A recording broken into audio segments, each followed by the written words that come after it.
After being escorted out of one too many VA mental health assessments, two veterans turned to podcasting as their last hope for group therapy. This week we dive into the broken welfare state, reminisce on the idiot soldiers we worked with while in the military, our unfiltered opinions and solutions for defunding the police, and the absolute embarrassment that was the Nate Robinson versus Jake Paul fight. All this and more on Real Talk with Monty and Tim. What is going on? This is your oh so beloved and glorious MaceValor, otherwise known here on Real Talk with Monty and Tim as Monty. And I am the lovable, sexy, yet mysteriously dangerous Birdman, aka Tim. Mysterious.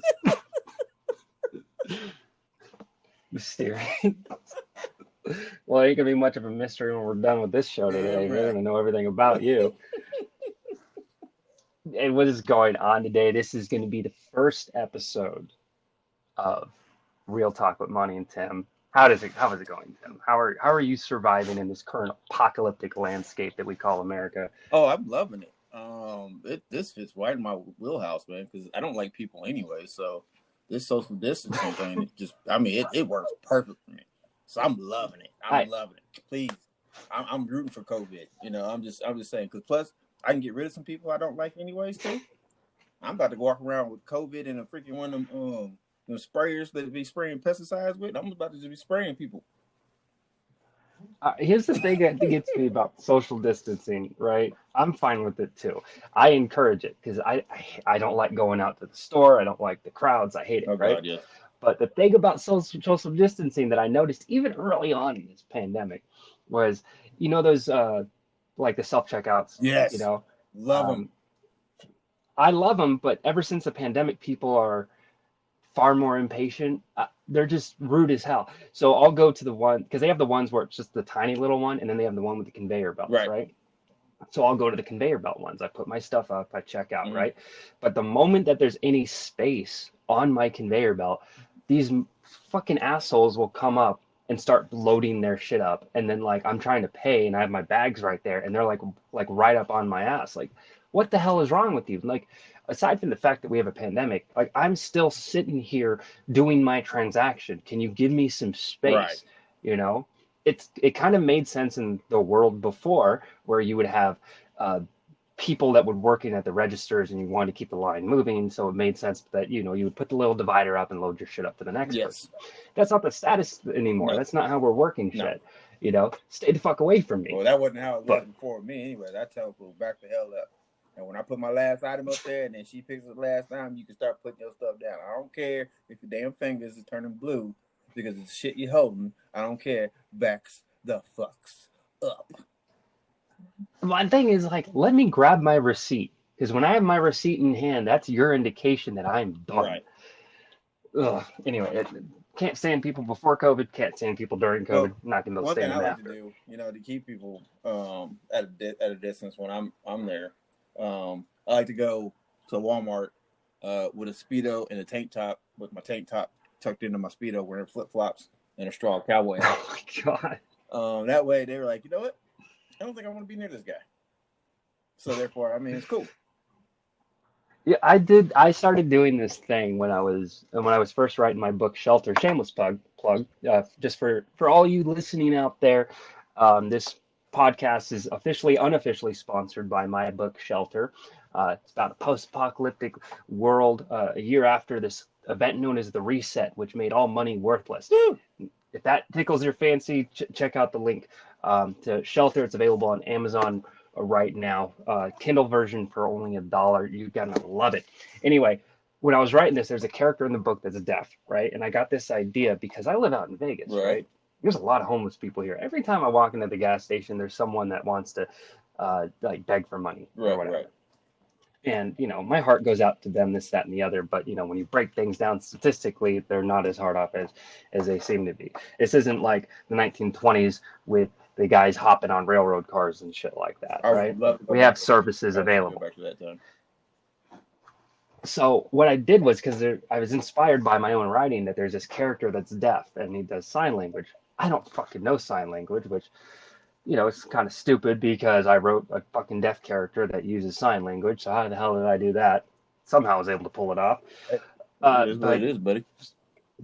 so what I would do is I would pretend that I was deaf. So when people would like come up begging for money or whatever, or just strangers in general at the store, uh, like I get this a lot at Target. I don't even wear like Target colors, but I still get random people that are shopping. They're asking me where shit is, and it's like I don't work here, you know. So instead of having to socially interact with people, I pretend that to do sign Mm. language, and I love people's reactions because they get so like, oh my God, I'm so sorry. Like if you get a guy that walks up to you, it's like, oh man, you got a couple bucks, man. I need a fix, man. And you just start like doing like the weird shit with your hands, like they don't fucking know what it Right, right. means, and they're like, "Oh shit, I'm sorry." And what I'll do is I'll even take a step forward, like, well, I can't hear you. Let me do my little sign language thing, and they start backing up, and it worked for a while until like ran into someone that knew sign language, and that was awkward as hell, you know. You know what I like to do? See, Uh, okay, if you see most people when they're walking somewhere, or it's Walmart, walking on the street, whatever, most people don't make eye contact, right? So if I'm always, I always make eye contact, and I've been like that, definitely ever since I've been in the military, especially after my first experience, my first deployment to Iraq. I no longer walk with my head down. I'm always looking forward. I'm scanning in front of me. I'll glance behind me every once in a while, but I'm always looking. So I always make eye contact. And most people say, you never want to make eye contact with somebody who's begging for money or this and that, because then they're gonna think they should approach you. See me, I don't mind it. Now this is why, because sometimes what I'll do is if I see them, I'm like, oh, that motherfucker wants some money, and I'm like, oh, I want some information. So I'll go up to them, and they'll walk up there and say, "Hey, man, you got some money?" I said, and I'll go up and say something like, "Yeah, I got some money for you, but I might need your help finding a place to dump a body. You know a good place to dump one?" And like I did that one time, and the guy, pig farm, man, pig farm. the guy's face was like, "What?" He's like, "No, man, I can't help you, bro." I said, "Are you sure, man? I'll give you $40." No, man, I'm good. I'm good, man. I'll go down to the shelter. I was like, okay, man. Well, look, man, I'm gonna be here for about another 30, 40 minutes, man. So if you change your mind, just meet me right here, and I'll walk off.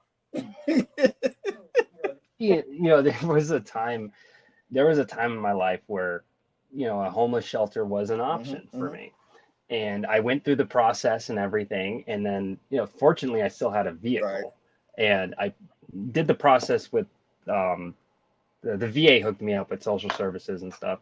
I go through the process, and then I pull up to the location, and just looking at the outside of it, I was like, nope, I'll sit in my car. It's nope, I am That's not crazy. doing this.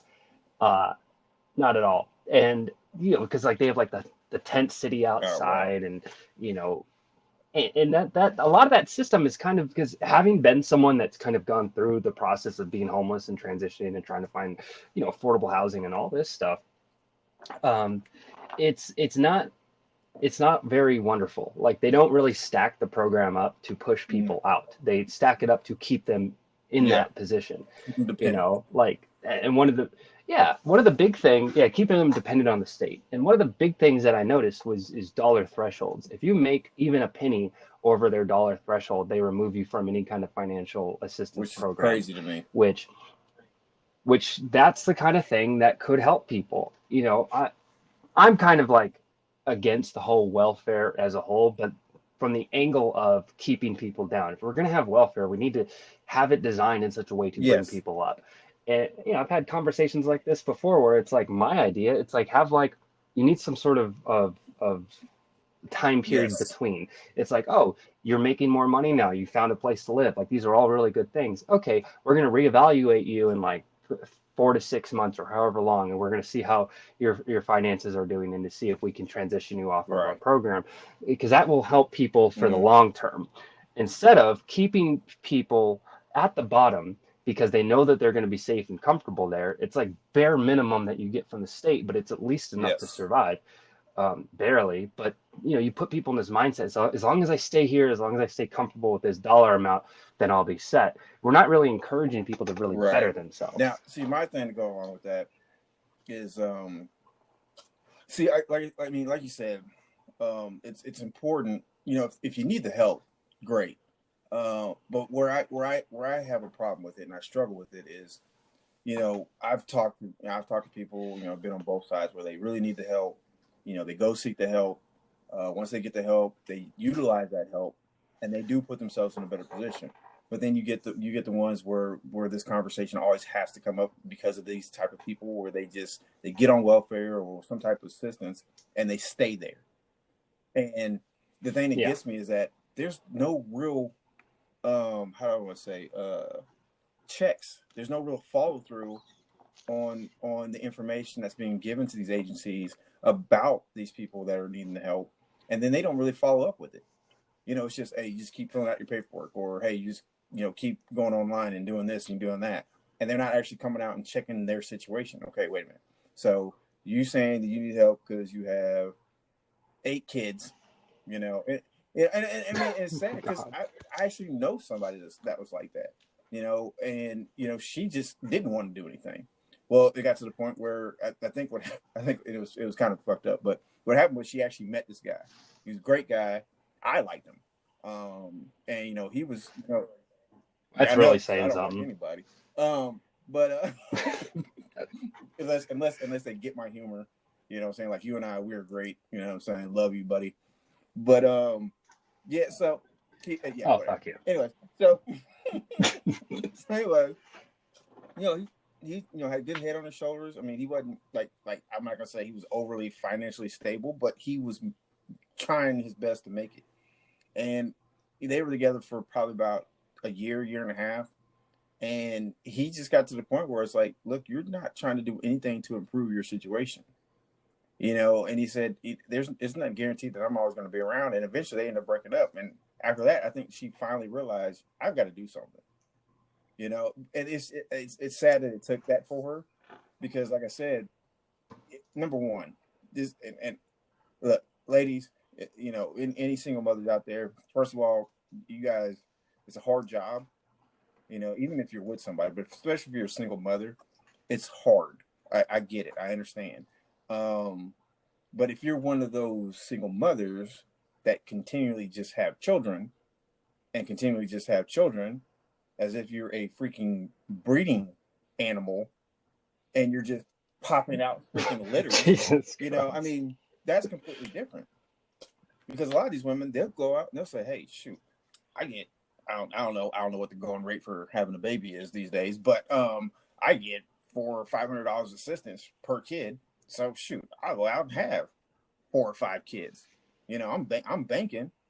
What I'm saying? I go find me a low income house because I don't really have an income because they don't really count. I mean, I think they do, but I don't know if they really do count the income they get from the assistance as their actual income coming in, so they can get low income housing or apartments or whatever, and only pay like maybe because I have a friend of mine and she had one child, but the apartment she was staying in, she was only paying I think $50 to $75 a month for a $450 to $500 apartment because she fell in that category because she wasn't making.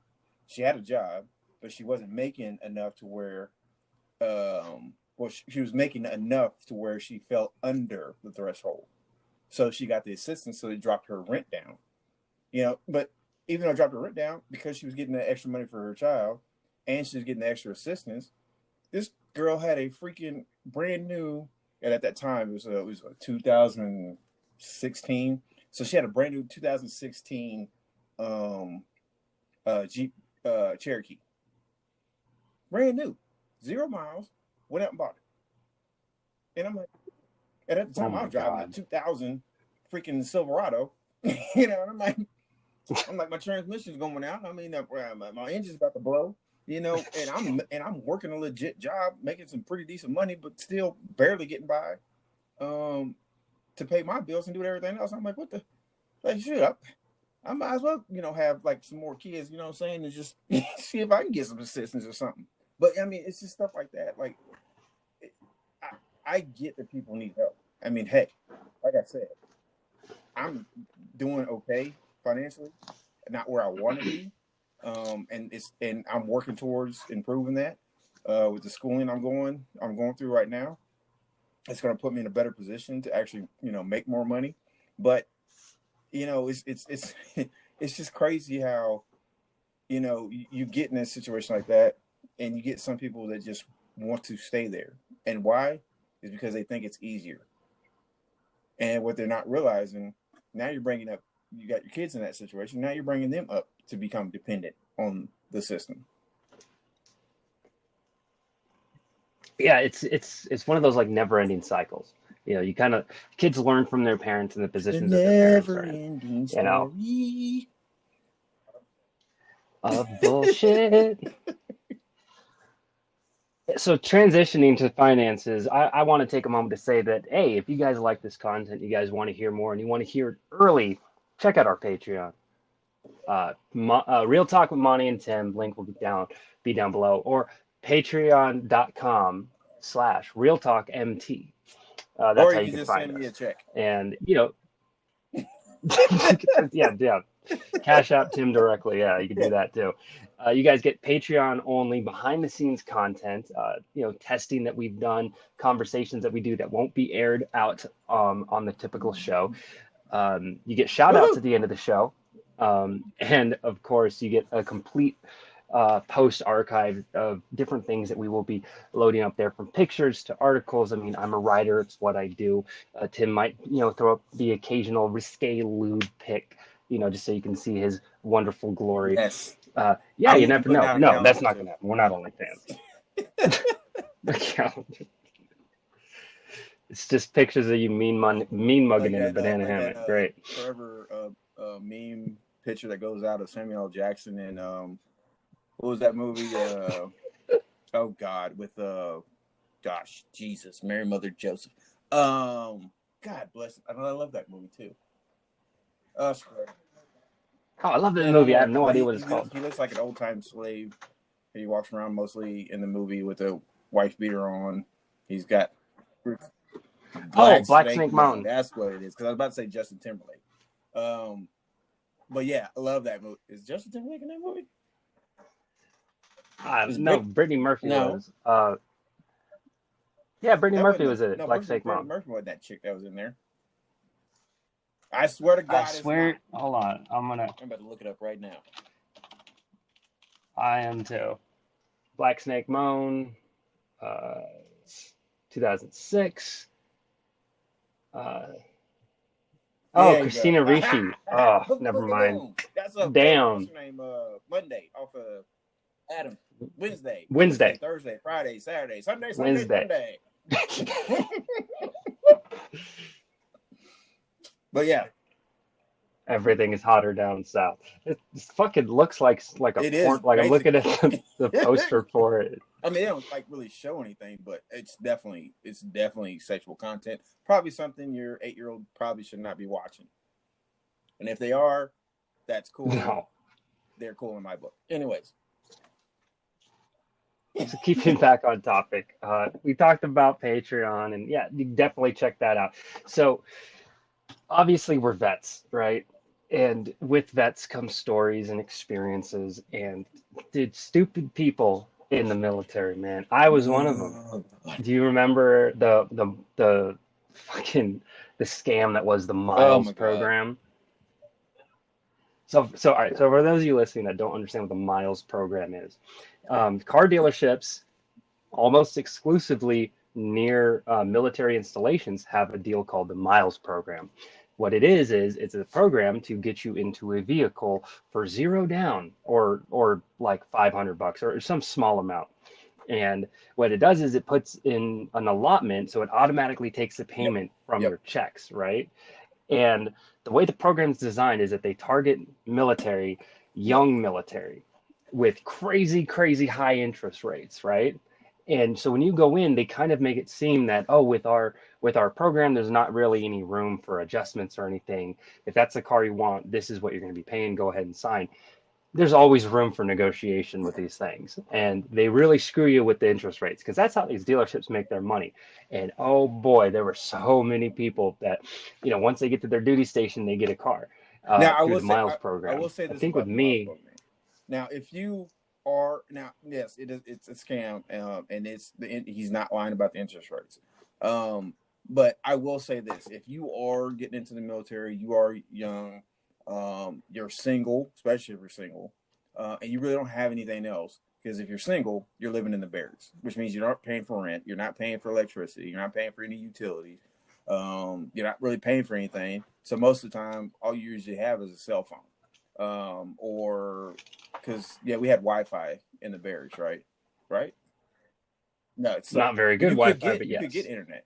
Um, but the thing was, like I said, I mean, you're not really paying for anything, and plus, if you're in a unit that deploys, you're getting hella bank when you get deployed.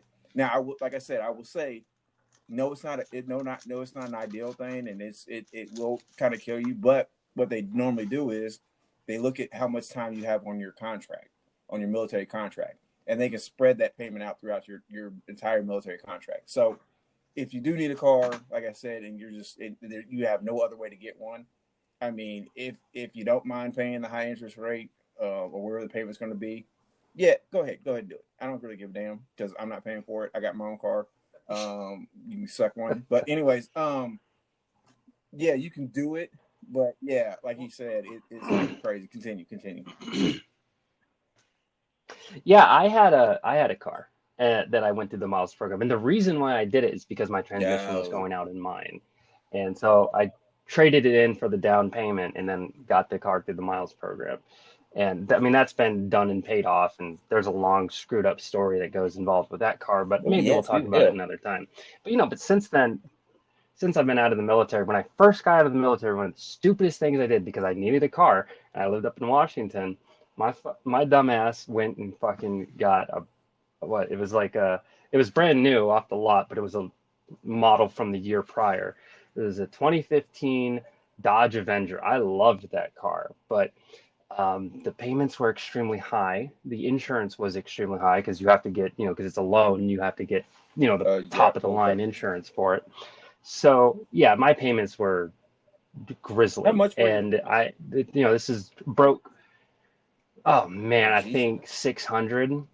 It was like 600 because my credit sucked, Oh and I didn't put God. anything down, and I didn't really Okay. negotiate neither. Like I did all the wrong moves. So it was like $300 a month just for the Good insurance, and then God, like man. $600 a month for yeah, yeah, stupid. And obviously that car got repoed, but Yeah, it kind of is what it is. You and live they and don't. learn. It's been paid off and taken care of since then, but man, did it haunt me for a long period of time. And the day that my car was repoed, man, I was living in Orange County and I was working on a independent film and I was doing the editing for it and I was gonna go to the library and I was stayed the night at my girlfriend's house and I was gonna go to the library in Mission Mm. Viejo to go work on this thing, right? And thank God I had the computer with all the video files and everything in my backpack in the room with me. So when I went out to go leave, I look at where I parked my car and I'm looking around like, where the hell is it? You know, and, and first thing I'm thinking, it's like, well, this is a safe neighborhood. What if it was broken into and stolen? Because you do the thing where you walk out and you do the clicker. It's like, I thought I parked it here. Where's it at? And you start clicking around. And then I start looking for broken glass on the ground. And then, finally I call the local police, not the emergency line, I call the straight line, and they run the license plate number and they tell me it's repoed. And because I bought the car in Washington, but they found me all the way Oh man, down in Orange they County, sent dog California. So bounty they'll hunter after get you. you. If it's theirs, they'll get it. Yeah, but dude, check this out. And so I needed it. I had stuff in the car, so at least the things that was like my hard reset because the military lost all my household goods from Korea. Well, not from Korea, but the Oh ones when yeah. I left New York that were in Well, awesome. storage, they lost those, Woo-hoo. Yeah. which surprise, surprise. So I didn't have anything that I lived with in New York, only the stuff I took with me to Korea. The stuff that I had with me in Korea that I then moved with me to California. And then eventually I had, when I was moving from my hometown of Menifee to Orange County, I had every final possession that belonged to me in that vehicle. And the vehicle was then repossessed. So all I had left was the Oh freaking man. backpack that I had. And when I called and they told me where it was repoed to, it was repoed like 2.5 hours away. And I had no way of getting there to get my shit. And on top of it, I was completely broke at the time. And so I couldn't like even afford the gas to get all the way up there, even if I could get a ride. So, and on top of that, it was like they wanted like $80 because just for me Right. to access my stuff. Even if I was going to leave the car there just to access my stuff, I had to pay money for it. And I'm like, are you serious? Like, well, if you have a car seat, we'll allow you to get that, but that's it. And it's like, whatever. So that was like a big hard reset for me. And that's kind of where, the whole mindset of material possessions Yeah. not really meaning a Nah. whole lot. They really don't for me, because having that happen to me, like everything being gone like that, it kind of turns your mind to where it's like, Well, the only material material possession I possessions really don't do have matter for as me much. is my Xbox, my iPad, my iPhone, my big screen TV, my new car now. Uh, Well, that's the agreement with me and the missus. If me and her ever split, I get the couch and the I'm taking TV. She could everything. take everything I don't. else. I'm not leaving. If I can't have it, I'm burning it down. So, oh yeah, Does Desiree listen to your I stuff? told her this. I told her I'm burning everything Hey, girl, write this down. down. Remember this. So what about you? So, because I remember seeing a lot of people in the military making really stupid financial decisions, but you going from a combat MOS to a support MOS, you Okay. had to see some really idiotic moves, Okay. Well, just in first of general, all, just day to day being in living. combat, MOS 11 Bravo. First of all, everybody in that MOS is dumb as fuck. Um, because yeah, It's yeah. like a Like, wait a pre, minute. it's like You a still burning your prerequisite, 60? Nah, you you can't know. join. You can't join. Oh, wait a minute. You got a 60? That means you must have got your fucking name right. All right, outstanding. You go ahead. Um, yeah, because I get like 25 just for writing your name. Um, yeah. So like, It's oh like wait, everyone's like you scored a Forrest 50, so Gump. that means you wrote your name right and you got the right date. Good job. You're infantry. Let's go. Um, but but anyways, okay. So the funny thing about it was like when I joined, I actually on my ASVAB, I actually scored I think was a 120. Which it was so funny Nice. because you should have seen the look on my recruiter's face, right? Because I came in, I scored pretty good on the pre ASVAB, and so he's like, "Oh, you should be fine." And so I get in there, take the ASVAB. He gets my score back. He said, "Geez, you scored a 120." And so he pulls out this book. He said, "Now you can choose from all these jobs." And he starts going through a list. I said, "I want infantry." He's like, "What?" He's like, "I was like, I want infantry." He's like, Oh "Dude, what God. the fuck? Why would you do that?" It's like, he's like, "Look, it's not like the movies." I said, "I know it ain't the damn movies." I said, "But it does give the biggest payout for a bonus, so I want it." Because for me, it was about the money. Like when I joined, I mean, the reasons for me joining were, well, actually, I really only had one main reason, and that was my daughter. I just had my firstborn. Oh. She was a preemie. Her mother went into labor. She ended up having what they call, I think it's preeclampsia. And so like her blood pressure shot up, and it was such a crazy moment when it all happened. Yeah, yeah, fake. Okay, Yeah, okay, the missus had that too. yeah, Caused by stress of yeah. dating me. So yeah, So, and I know I stressed her out a lot. But anyways, so it was so crazy because I had a basketball tournament, and it's like I said before I joined the military. I was out of college. I was working for the local cable company at that time in Wichita, Kansas, and oh, I got some great stories for that too. But anyways, I was working for the local cable company, and so I went to a basketball tournament at the Genesis Health Club there, and just got done. We just won that tournament. Just got done. I was sitting there, shooting the shit with the guys, changing my shoes and everything. And she calls me, and I was like, "Hey, what's up, babe?" She's like, "I'm not feeling too well." And I was like, what's wrong? She's like, I kind of got a headache and my stomach's hurting. I was like, I'll be right there. So get to the house or apartment, sorry, because definitely couldn't afford a house. But anyways, get to the apartment and I go in there, like, hey, Nah. everything okay? I look at her and she didn't really look too good. So I was like, look, I'm just gonna go ahead and take it to the ER. I don't want to. I'm not even gonna take any chances or anything like that. So take it to the ER. And they get her in the bed. Her blood pressure was high. I want to say it was like 120. Oh no, it was 154 over 115. And so they're trying to get her calm. Try to lower her blood pressure. And one of the nurses over there talking to me. She's like, and I'm just standing there. I'm not. I mean, I'm not gonna say I was emotionless, but I wasn't over emotional. Because I just want to make sure she's okay, but I didn't want her seeing me panicking because I knew that was gonna make her go getting worse. So the nurse standing over talking to me, and she's like, "Hey, you know what, sir? It's gonna be okay. We're working to help her out. This is that." And I just kind of looked at her and I said, "Please don't waste your time talking to me. She's about to have a seizure." And she looked at me. She's like, "What do you mean?" And she looks Oh over God. at her, and all of a sudden, then her eyes roll in the back of her head. Well, I could see that she first just stopped moving completely, and then I seen her left hand and her pinky was just twitching like crazy, and I was like, she's about to have a seizure, and she looks like, what are you talking about? She looks over, and then as soon as she looked over, she has a seizure. So they rushed her into immediate Oh emergency no. surgery, and that's when the doctor got in there and told me, he's like, yeah, this is what she's got, this is what's going on, we've got to take the baby or neither one of them are going to have a chance of surviving. So of course they do all that. So she was born 3 months early, and she was 1 pound 3.5 ounces. Dude, okay, Oh let me put my this in God, perspective. that's tiny, Her dude. first outfit I bought her, why she right before she got her to get released from the hospital, I bought it from a Build-A-Bear store. I bought a little outfit, little dress. It was like a little sundress type thing, Oh my and God. it was still too big for her.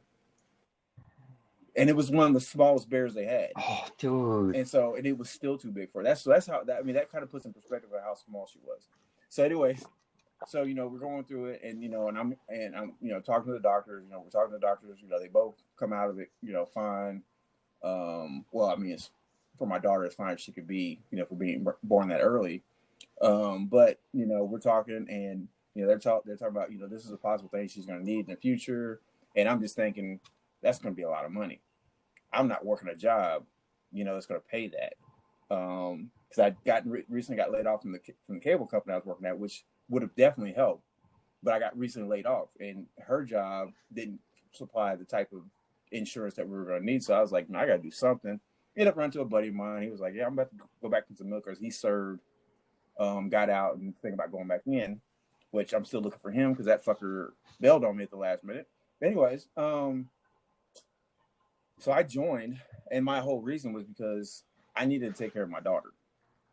I needed to do something that I knew that insurance wise, medically, she was going to be taken care of, and that would give me a better and give me a better way financially to take care of her. And so that's the reason why I joined, and that's the reason why I joined. That's the reason why I took infantry, because of the simple fact: higher bonus payout for signing. And then if anything, if I got deployed and anything happened to me, insurance wise, um, oh yeah, she'd be covered, she'd be taken care of, They'd be and covered. everything. Yeah. So that was my whole main reason for joining. So, I mean, I joke about joining the infantry and being a dumbass for doing that, but wasn't a dumbass. It was purely at the time, me being a father and willing to sacrifice myself, if that meant taking care of my daughter. That's when I realized, first of all, I actually matured and grew up, which I was kind of scared of because I never wanted to. I want to be like, yeah, I want to be like, well, I Oh knew I wanted God, to say no. young, We want to at stay least young not body forever, wise, man. but then mind wise, I wanted to be a 5-year-old forever, which I try to go back to as much as I can. But Yeah. but anyway, so the thing about infantry, like I said, you, oh my God, there's just no way we're getting around it. you have to be a special breed of stupid to be in the infantry. Now, some of the best people I know in the world were the guys I served with in the infantry. Yes, we were dumb as shit because we did. I mean, I'm telling you, I got some stories for being deployed of some of the stuff we did, and you're gonna be like, "How the hell are you even still breathing?" And it's like, but that's what we did. But daily. It was always constantly talking or doing something with somebody. It's just you look at them like, how did you make it to adulthood? What the fuck is going on? So this is how I know God has a sense of humor, because he let you live and put you in my path, so I had to witness your stupidity. So it's like, you see stuff like that. Like we had a guy that, God, what was his name? Oh, and I told you the story. Santiago. This is that fool that was in basic training, and he he was probably, at the time, he was 48 years old, and I think that was not 48, 39 years old. He was 39 years old. Yeah, 39 years old. Oh, I remember Santiago. And it was like he just, like I said, we're going through basic training, and all of a sudden one day, all of a sudden one day, it's a good story, man. and he was Going. just weird as shit. But one day he just wakes up, jumps out of his bunk, and starts dribbling an imaginary basketball. And I'm like, I'm just sitting there because I know sometimes some of the guys and I, we do that. We'd act like we're playing, and we like act like we're playing a game, whatever. Well, he starts doing that, and he's just dribbling around the barracks, just dribbling around. Goes to the bathroom, dribbles to the sink to go brush his teeth, acts like he picks up the ball and sits it on the sink, brushes his teeth, washes his face, grabs his basketball, dribbles out to his bunk, puts it on the bed, starts getting dressed. And he did this everywhere he went. We go to formation. He dribble all the way down to formation. He set the ball down. He wait for him to call attention. He goes to attention, do all of this stuff. As soon as they said these or dismissed, he grabbed his basketball and he started dribbling again. This went on for about 2.5 weeks. They finally sent him to the oh God, to go get evaluated by a psychologist, and he's in and out of there for about, I don't know, I'd say about a week and a half, almost 2 weeks. Finally, they said, you know what, this dude, we're just gonna have to freaking, just go ahead and release him from the military, because there's no way in hell he's gonna make it. Yeah, he's not gonna make it. Yeah, we can't. We ain't dealing with this. This is probably, even though I thought he was dumb as shit, this is probably the most boss move I ever seen in my life. So he gets his papers. They sign him out. They call him a cab. His stuff is down there, the cab, and all he had is his backpack. He dribbles that basketball down the stairs. He dribbles that basketball across the courtyard. He dribbles that basketball all the way down the sidewalk, down the steps, and to the cab. He gets to the cab. He takes 2 more dribbles. He picks the ball up. He shoots the ball and then flips everybody off and gets to the cab and drives off. I was like, you son of a bitch. I was like, God damn it, are you serious? Got him. And that's like, that was the moment that I really got introduced to the stupidity that I was going to be running into the rest of my military career, about, just anybody doing stupid shit. And then, like you said, coming from infantry over to support, that's where the stupidity really hit. Because seeing some of the things that Chain of Command was doing with soldiers, and you can attest to this, was like some of the most idiotic stuff I've ever seen in my life. And what some of the stuff they were having you guys do. And of course I didn't really care, because I was going to get med boarded out. So, I mean, you already know my mindset was back yeah, then. fuck it. You know what I mean? So I was like, this shit is just, what is going on here?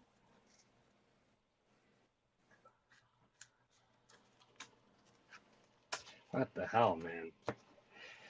Yeah, Well, I love that story, dude. Do you remember that dude at Drum that was like 40-something years old, and his wife was like 18, 19, just had a baby, and I remember you were like, "Oh yeah, man, dude, look at you Oh go, God, what was man! it, Like man? scoring them, like you play her, right?" And then we find out he's like, "Oh yeah, man, yeah, I've known her for a long time." Because we asked her, yeah, how long do you know your wife or whatever?" It's like, "Oh, I've known her whole life." It's like, "Oh, really? Yeah, her and my daughter used to be friends when they were like Yes, toddlers." And I'm like, "Wait, what? Can you he back was. up, Hey, please? he was Like, what scoping the out. Yeah, I hell?" guess he was scoping out. Like he was changing diapers and shit. Like, damn, I'm gonna tap that. I'm gonna tap that. I'm definitely gonna tap that. Yeah, when he said that, So when he fucked up. said Like that, I I almost don't punched him in like. his damn throat. Oh, it makes my fucking When he skin said that crawl, they dude. do it Like together, that fucking like they were guy. in, I don't remember. It When was he like said that they were in Shaper or daycare together, something. I was just like, what? It's like, wait a minute, what? I was like, yeah, man. I said, how the hell does that even, like, what the, at what point in time did you even consider that? It's like, what the, and then I'm thinking about, what about her parents? They can't be cool with that. And if they are, they're just, Yeah, that's just like, right. they're just doing like an R. Kelly. That's what it was. They were just doing an R. Kelly where the parents were like, and you know, people talk about R. Hey, Kelly man. and it's like, you know, how could he do this, and that? Let me tell you something. I don't give a damn. Even in this day and age, especially back then when all this stuff was going on. Back then, parents always, especially black parents, always knew what their damn children were doing. I don't give a damn. We ain't talking about and for those who don't know, yes, I am black. Um yeah, if you couldn't tell. But what most If people you don't couldn't tell. realize is that there is a huge difference between and I'm not saying it's always that way, you know, sometimes it swings the other way. But when it comes to like most black families, number one, their children are not doing a damn thing that they don't know about. They're not going anywhere that they don't know they're going. They're not hanging around people they don't necessarily know that they don't know. They know what the hell's going on. We don't just release our kids and say, "Hey, go frolic in the fucking street and play in the fields and pick sunflowers and shit." No, we're not doing that shit. It's Yeah, my parents they let me do that. They're shit. like, just make sure you're home like before dark or whatever. I used to go into this abandoned water tower with my See, you friend, know what? And see that right and there, we would throw that dart right clods there, at each that other. shit right there. That's the shit. That's the reason why white people are always getting abducted by aliens. Because your motherfuckers is always out doing some shit you ain't supposed to be in. Nobody knows where the hell you at. And, you know, stumbled into some damn Bermuda Triangle type shit. And now your punk ass is in motherfucking outer space somewhere getting your ass probed by a fucking three-fingered alien where he's putting one in the pink, two in the pink and one in the stink. But but no, seriously.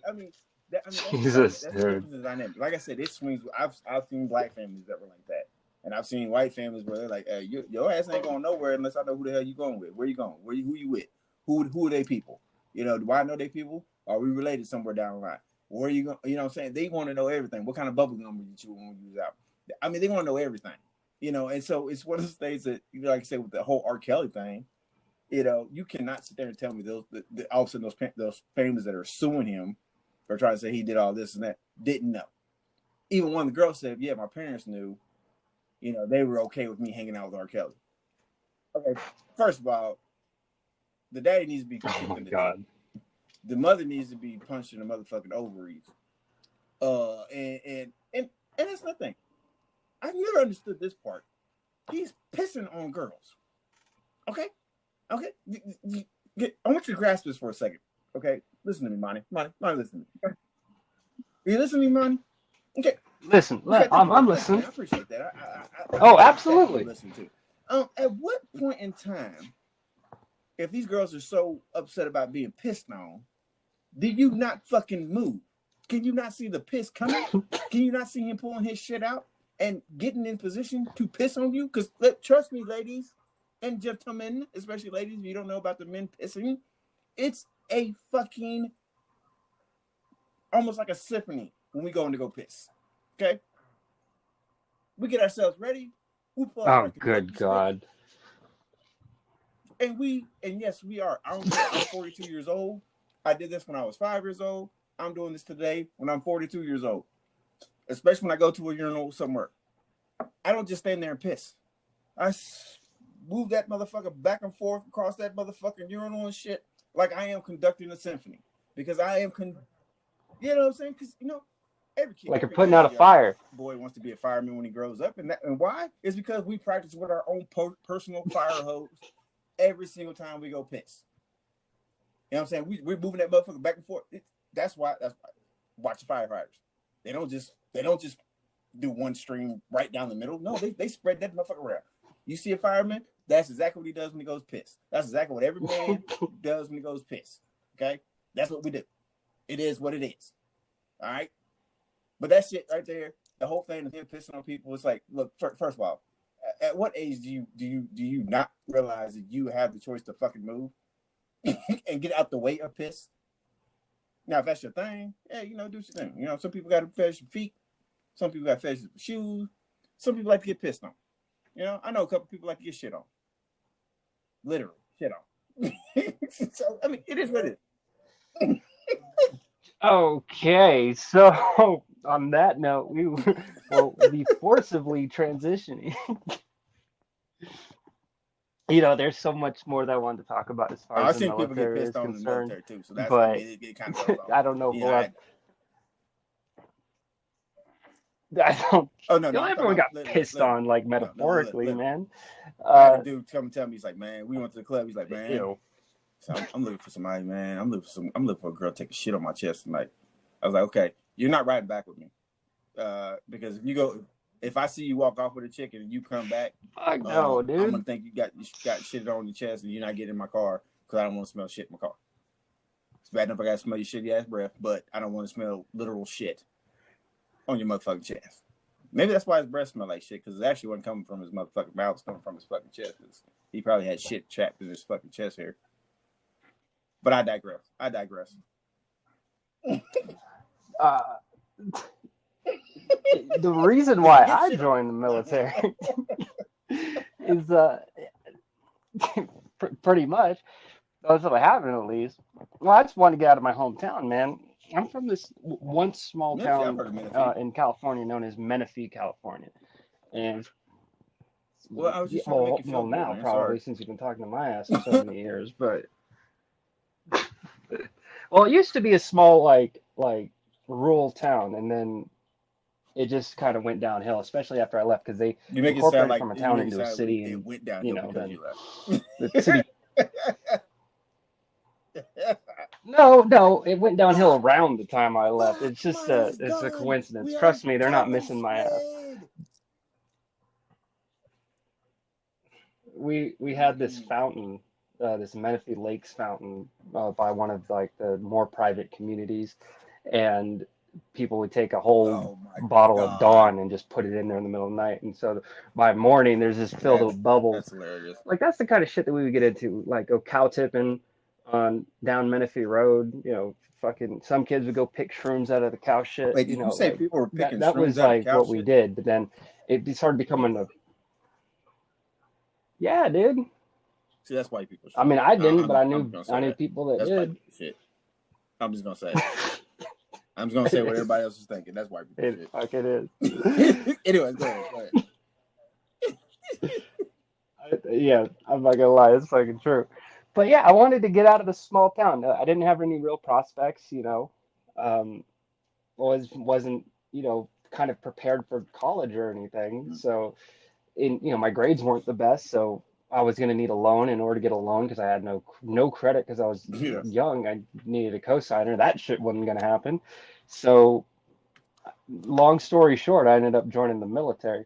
It was funny because I used to get phone calls because when I took Right. the ASVAB, I just took it as an excuse to get out of class because we did it at the school. So I just kind of bubbled everything in and hung out with my friends. But apparently I scored well enough for them to like go out of their way to recruit my ass. So like I was getting calls from the Navy, the Air Force, Coast Guard, you name it. And I remember I kept getting calls from the fucking Marine Corps, but they finally stopped because I was on the phone because I usually just hang up.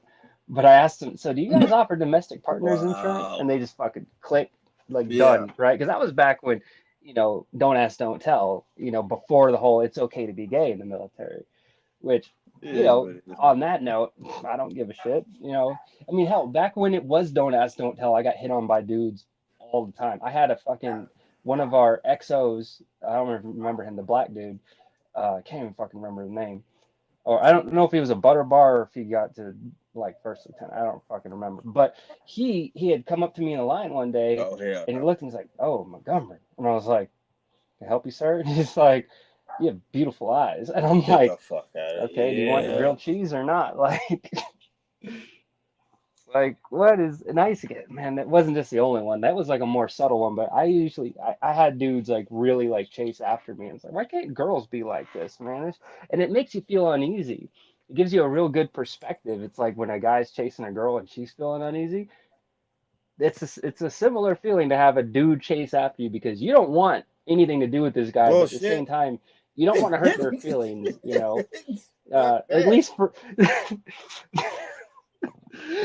at Nah, least for me, nah. because like I don't want to deal with conflict, and it's like it's weird when it's a like as there was a buddy of mine. I went through a bad relationship, and there's a Right. friend of mine that we would hang out a lot more often because I needed someone to chill with, and he sent some risque text one day, and I was like, Oh nope, man. not dealing with this. So I just Oh ended up no, not talking to him no that's more. fucked up. That reminds me But of a military story. Okay, so E5, what's and up? of course, you've been on staff duty or CQ, or anything like that. And for those who don't know what CQ is, basically, you're sitting there at your yeah. So you're sitting there at Oh your my God, company's I know barracks, this and one. you're basically just watching the guys, make sure that there's nothing going on or nothing happens, or if something happens, there's an NCO and whoever his Making sure the runner is at floors are that mopped and time on shit. duty. Well, I'm on duty, and I have I think it's one of my E4s, one of my E4s that was on CQ with me. So we're sitting there one night, and it's a Friday night. No, Saturday. It was a Saturday night. I remember that because it was a Sunday night. So I had I don't remember what it was. I know I had 3 days off. I think I had CQ a night that we were end up the next day we're gonna have a 3 day weekend. So basically, I got 4 days off. So anyway, so I'm sitting there on CQ, and I told my runner because my runner lived in the barracks. I was married to my second wife. We'll get into how many marriages I've been into. Hopefully, never. But anyways, but I was married to my second wife at the time, so I lived off post. So roughly about I'd say it was probably about midnight. I looked at my runner. I was like, hey, why don't you, if you want to, why don't you go to your room? Get a couple hours of sleep. I'll come get you here in a little bit, or whatever. He said, all right, Roger that, Sarge. So he takes off. So I'm sitting there at the desk by my damn self. Of course, I brought a TV and had the Xbox hooked up to it. So I'm sitting there minding my business, relaxing, chilling.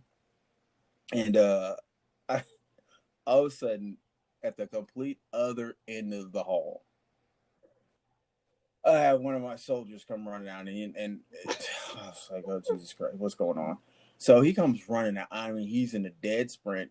He's wearing some basketball shorts, no shirt, no shoes. And all I hear is, Sergeant Simpson, Sergeant Simpson, Sergeant Simpson. I'm like, what the hell is wrong with this dude? And I mean, he's just in a dead sprint, panic mode. I mean, he's just in straight panic mode. And so he comes right up to me at the desk. I was like, what the fuck is your problem? And he's like, he touched my dick. He tried to suck my dick. I was like, whoa, what? Wait a minute. What is going on here? And so then I was like, who did? And he, names off the soldier. I was like, what the? And it really pissed me off because he was one of my soldiers. And he was one of my good soldiers. Now I knew. Yeah. Oh, Well, I knew he was gay. quote unquote good And it soldiers. wasn't a big deal. I've never had an issue with that. I've had a few gay friends. I have a couple of them. I don't think they. Well, yeah, That's like the it's pretty much equivalent the of same. saying, Yeah, it's "Oh, pretty much the I same. got black You have to make friends." it clear. It's But that's fucked up. Anyway,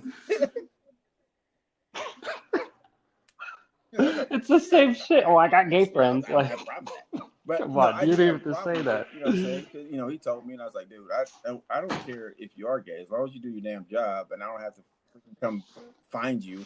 I really don't care if you are gay. Yeah, right. So this is true. Hey man, the gay soldiers always and it have was the best crazy looking because uniforms. I know it sounds fucked up, but I used to call them the seamstress. Because the fucker could sew. I mean, that son of a bitch could sew. Anytime I had a problem with my uniforms, like, oh, sorry, just bring it, drop your uniform off. I'll have it to you by the end of the next day. And he, Man, I think I should have been called a seamstress because, man, when I was deployed, I lost track of well, how many I times mean, I had to fucking sew my sometimes crotch you need to hole in have a my hole in the fucking crotch, ACU. so the boys can hang out. But anyways, so I go down to the Oh room, Jesus! and he's laying on the floor, like halfway passed out, halfway not passed out, and I walked in, I was like, dude, what the fuck happened? And he was probably damn near alcohol poisoning because he was done. And so I was like, dude, what the? He's like, I don't know. I said, did you? I was like, did you try to suck his dick? It's like talking to a kid, like, did you really hit? Did you really hit Billy? And it's like one of those things. Did you really try to suck his dick? I don't know. I don't know nothing about sucking the dick. I said, well, I know you do know about sucking dick, but did you try to suck his dick? and so it was crazy because I had to deal with that, and so I'm thinking. So I filled out the paperwork or whatever because the other soldiers wanted to file a report. So I was like, Jesus, dude. I said, you do realize that means I'm gonna have to do paperwork, and you know how I feel about paperwork. And he's like, I know, sorry, brother. I was like, fine, all right. And that's what I said. I told him, I was like, look, what I want you to do is like, I want you to go to sleep. All right. I was like, I'll get him out of the room, and I did. I got him out of the room. I made him sleep in the entertainment area. The day room. He slept in there, and then I had him Oh, go the to day sleep in the room. room and had him lock the door. I took the other soldier's keys so that way he couldn't just go in the room. I said, just lock the door, go to sleep. And so I was hoping in the morning because he was drunk. I mean, he was completely drunk, and they both had been drinking. No, Not definitely just let not. me I'm say not this. supposed to Not that it makes it but okay, at the same but just so time, we it's understand. one of those things where did it happen the way you thought it happened? Was it something else? Whatever. Where I was just in there joking around or whatever, and it just went too far, and you just didn't like what was going on. Okay, one of those things, because I don't know if I know in infantry, guys do some borderline gay shit every day. Guys, yeah, guys are always slapping each other in the dick, or Man Love pinching guys in Thursday, the ass dude. and shit. And they didn't do it to me because I straight fucking kick a guy right in his dick one time when he tried to do that shit to me. And I was like, if you do it again, I will rip your dick off. And so anyway, When we were deployed, Sergeant Eastman walked in and two dudes in the shower together. He walked in and he saw some feet hanging out of the shower curtain, and then he heard, oh my "Dude, you're god. choking me." Anyways, so get up next morning, or I get ready to get off the next morning, and I leave because like I said, they didn't. He went to sleep. I saw the other soldier. He didn't say anything. I was like, dude. I said, what's going on? What do you want to do? He's like, well, I just think I just want to kind of talk to the platoon sergeant. I said, oh, great. I said, that's fine. That's your prerogative. So I'm done. I'm like, I'm about to go home. I'm about to go, sleep for about 4 or 5 hours. Get up, start drinking because I don't have to be back for another 3 days. So I literally get to my apartment, open the front door, get ready to walk up the stairs, and my phone starts ringing, and it's my damn platoon sergeant. Hey, I need you to come back. I was like, fuck, get back. Yeah, You could have done the whole like, "Oh, I'm he would sorry, have Mr. kept Call, I calling, was or they would asleep" just thing, somebody showed because I up was and on said, in "Hey, can you just CQ. come back?" So I was like, "Screw it." So I went back, and they were talking Yeah. about this 8 o'clock in the morning. I hadn't sleep. I had to do the witness statement. I had to do all of the Oh, you had to do like a paperwork. witness I statement didn't and leave stuff. that place until 2 o'clock in the afternoon. Ugh. I was so pissed off. Oh, I was so pissed off. The funny thing about like I said, it had to been Sunday. So I think we had Monday and Tuesday off. So it was so it was going into Sunday, right? So by Monday afternoon, they gave that other soldier his paperwork, and he was out of the military.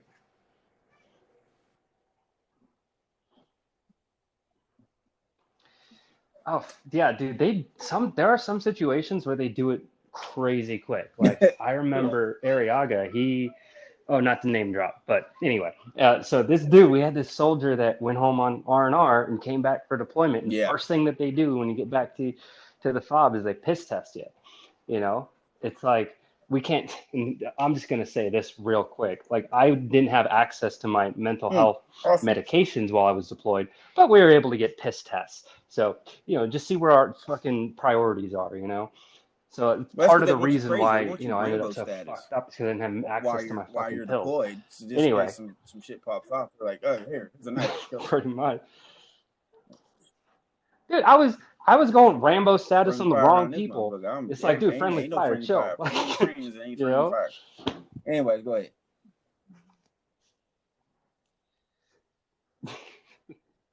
Nah, dude, it's I don't know, it's just crazy. I lost my train of thought, but like that just made me think of that. But yeah, oh yeah, so old dude when he came, Yeah. they piss tested him. He pissed hot for like weed. Obviously it stays in your system, and they gave him 45, 45, all that stuff, and this was during the time when they were trying to get Yeah. people out. When the war efforts were dwindling down, and if you did any kind of screw up, like they would do anything they could to get you out. But our sergeant major um, wanted to give him a chance. It's like, hey, we all screw up. We're not going to kick you out. Just do your 45, 45 and roll with it. And it got to the point where he was sick and tired of it. Like he refused to get out of bed. Like they came by and like, hey, you need to go do your extra duty. And he's like, I quit. I'm not doing it no more.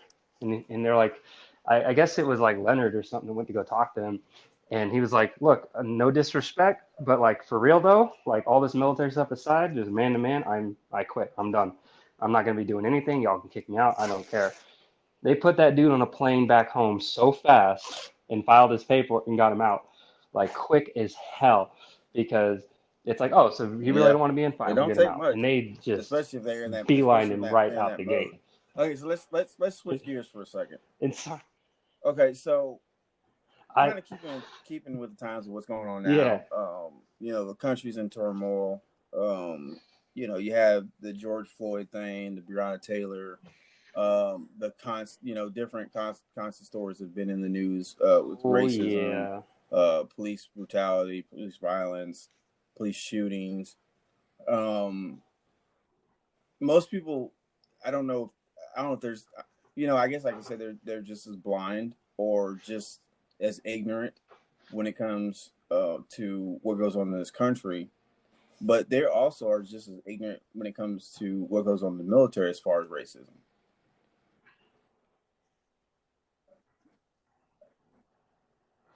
It's pretty bad. From my perception, it was tied to whoever was in power.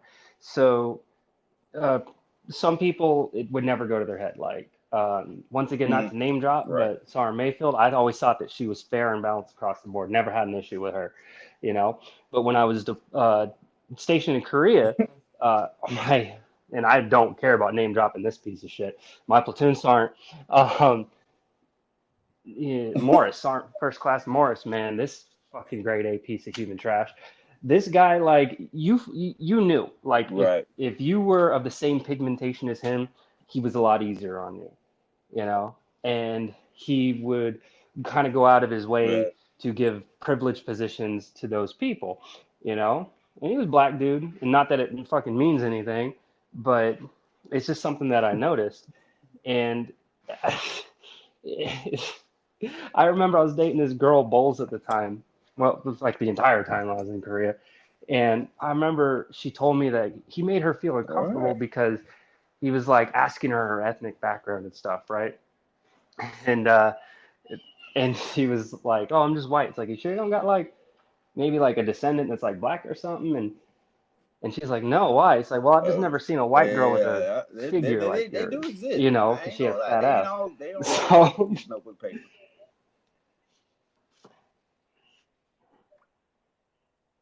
yeah, so for whatever Mm-hmm. reason, he kept her in the admin office. Now she was really good at doing paperwork, like she was great at it. But I think little rabbit hole, Oh yeah, he was little trying to tinfoil see how hat deep theory that rabbit time hole is go. that he kept her in there as a piece of eye candy. My God. Dude, we had this chick in Korea. It was like a week, and she was a week out from getting out of the military. Like her contract was just about up, and she got caught like breaking curfew, and Wow. they kicked her ass. They gave her 45, and then they kicked her ass out. Korea is the place where careers Well, it's went like to drone die, for man. drone It's either if for you didn't drones, get exact kicked same out, you thing. sure That's shit did not reenlist. yeah. Oh, that's like me. I came up for Oh orders yeah, because you get fenced in for so fucking twice. long. Once to Germany and once to Hawaii, and both times they canceled out my orders, saying that I was mission essential to the unit and being deployed.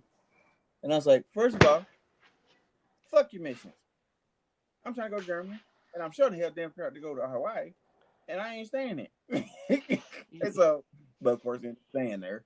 But I was like, I got a mission for you. Yeah. You know what I'm saying?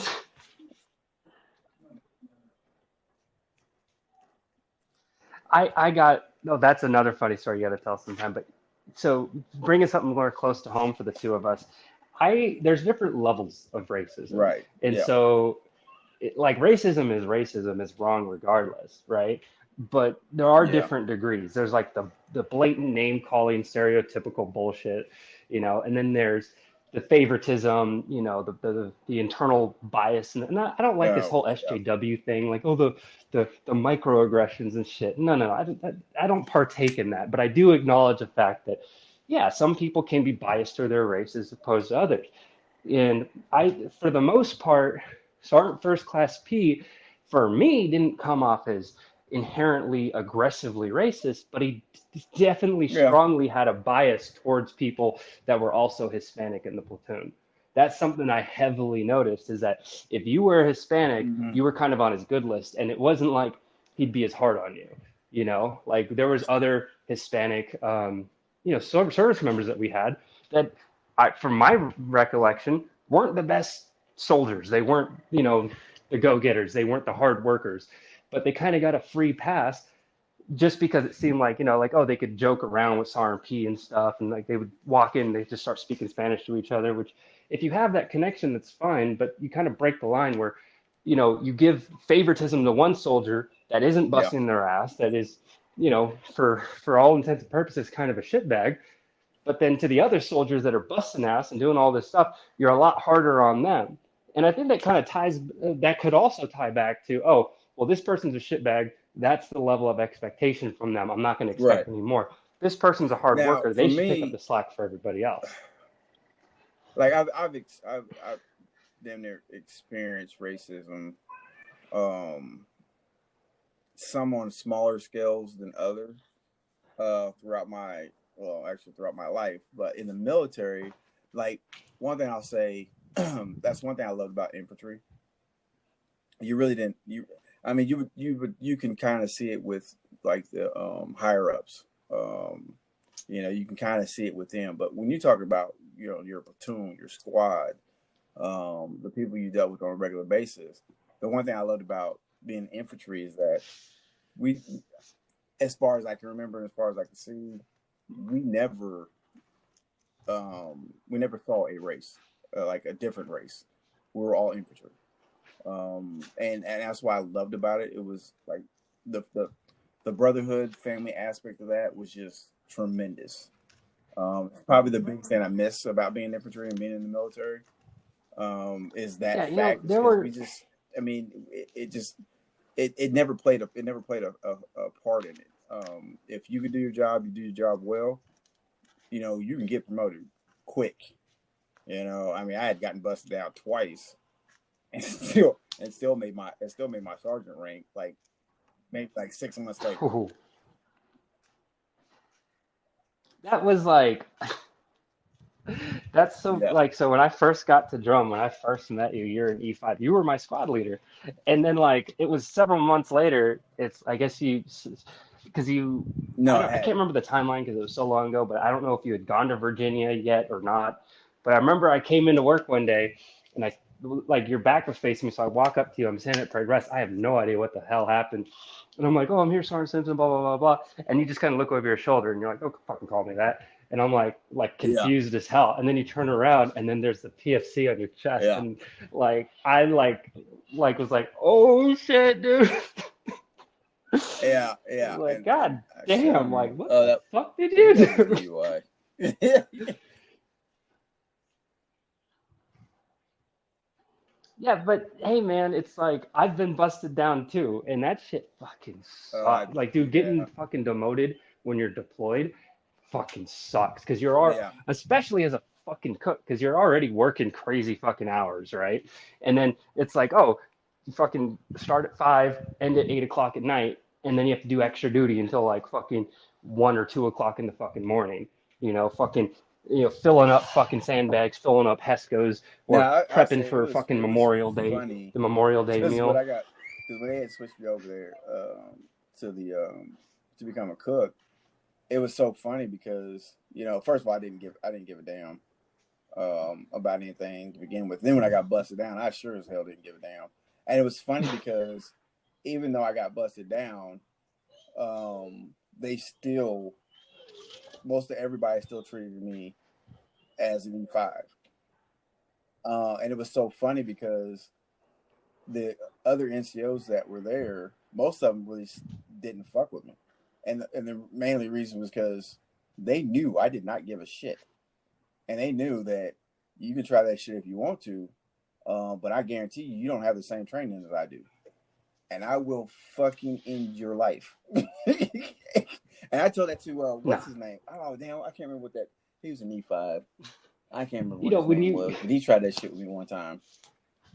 And I was like, and I got like kind of, I mean, I didn't get like right in his face, but I took a couple steps towards him to where we were pretty close to each other. And I was like, I said, hey, I got an idea. I was like, how about you put your training up against mine and let's see who walks away from this. And he just kind of looked at me and he walked off and I guess he said something to Sergeant Perez. it, And Sergeant Perez said, hey, just look, I'll just make sure he stays away from you oh and my you don't have to worry god, about himself. And I was like, hey, that's fine. I was like, he can come up to me all he wants to. I said, but he does it again, I guarantee you I'm going to be leaving here either in handcuffs and he's definitely for sure going to be leaving here out here on a stretcher or in the body bag. I said, so the choice is his. Which one? who is that black dude, the E7? What? Bowman, Sergeant Bowman, something like that. I can't remember. Because right before I got there, you guys there was an E5, E7 that you guys had in Fox Company. Oh, you That talking pretty about much all he did when you guys deployed was fucking play poker. He didn't do anything else. There was the white dude, and then there was another guy, a black dude. But then I don't know if he was in yeah, our company or if he he was the was in our defect unit, manager. but But he left shortly after he I got wasn't. there I mean, too. he was there for a while before I got over there because I got over there like mid deployment. They because I was the NCO I see over at the ADAG, the airport over in Kirkuk. Yeah, and so they is like, hey, we're gonna need an NCO over there, Kirkuk, yeah, that's and right. they're talking about making you reclass to a cook, so we're just gonna send you over there. I was like, man, fuck it, whatever. And so I got over there, and I was like, man, whatever. I didn't really do shit, wasn't going to do shit. Was rarely in the kitchen. I mean, if I was in the kitchen, I was usually sitting back in the corner with music playing. And just kind of shooting the shit with everybody.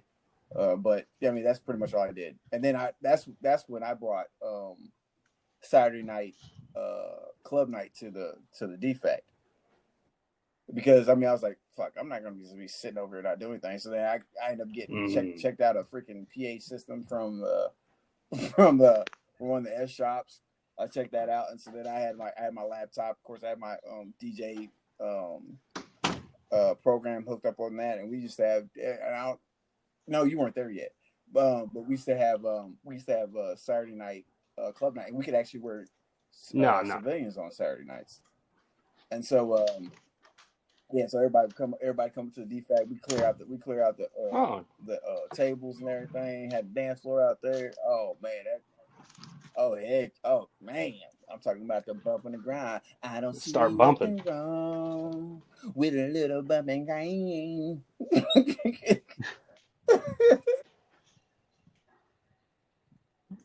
Freaking wild, dude. Yes. There was so you mentioned the element of family, and I never really got that from Sergeant P. Like he would do his damnedest to like promote the ethos that we're what we have, we're family. But I never really got that vibe from him. The one NCO I Yeah. did get it from was R&D Yes. because she Yes. treated everyone fucking equally. She Yes. fucking hated everyone, you know. But she was Mama Bear, man, and I have a crazy amount of Mm-hmm. respect for her because it's like one of the best NCOs that we had was a chick, And she and was she, damn good at her job. instilled in me that fucking girls are capable of stuff, man. Oh, she was good. She was knowledgeable. She was a fucking fair leader, because I didn't see her like really playing any favoritism. Nah. No, Like no, no, no, that no. from my perspective, I didn't see her doing anything weird like that. Oh, So, she was always harder but on the like she was females though, actually because you know harder why? on the Because girls than the guys. she hated You that. She know, hated when they try to use that excuse. Well, I can't do this because I'm a female. And she's like, "Bitch, I go out. I go on patrol. Yeah, I go out on patrol scout mission. She was out there carrying weapons and like, scout and I remember, missions.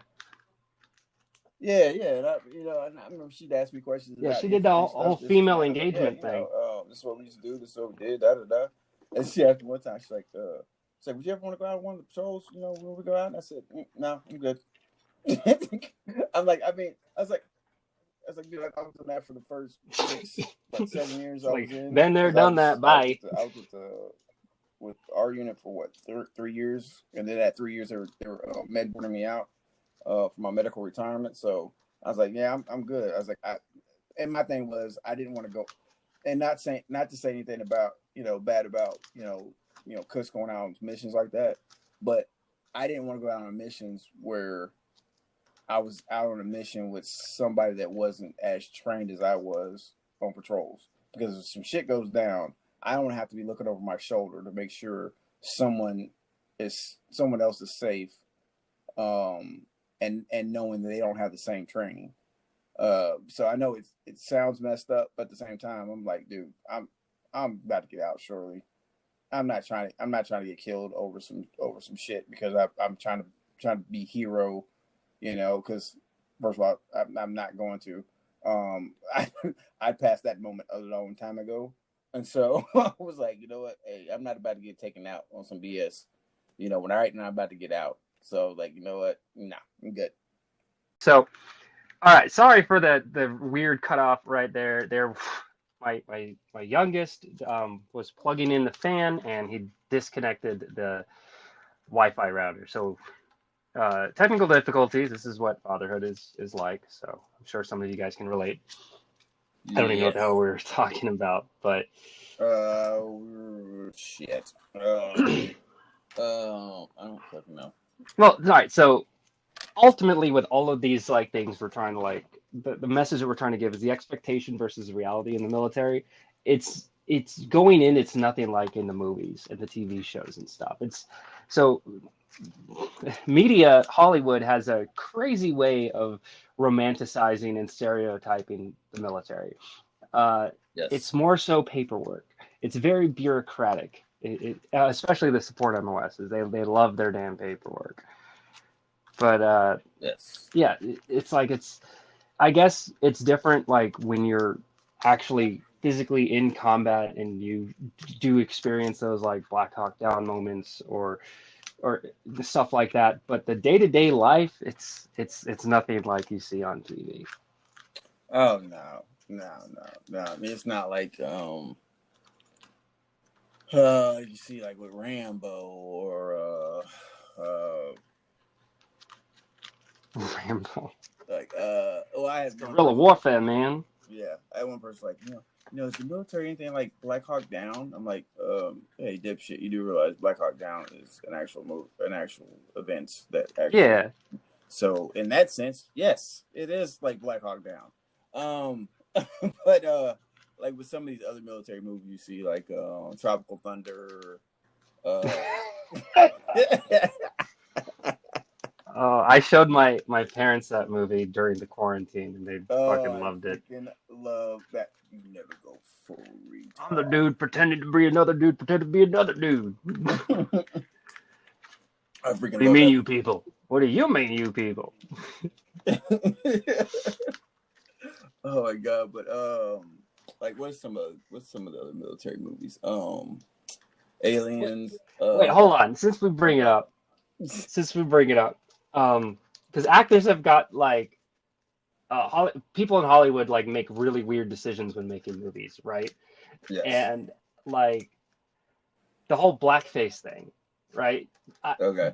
I will like I'm not black, so I what my statement carries no weight, but I think Robert Downey Jr. did it appropriately because it was very much in character for a comedy movie. I don't feel like from I can't be the one to call judgment on this, but I don't think what he did was disrespectful. Well, was there What do any? you think? I don't remember. Was there backlash on him doing it?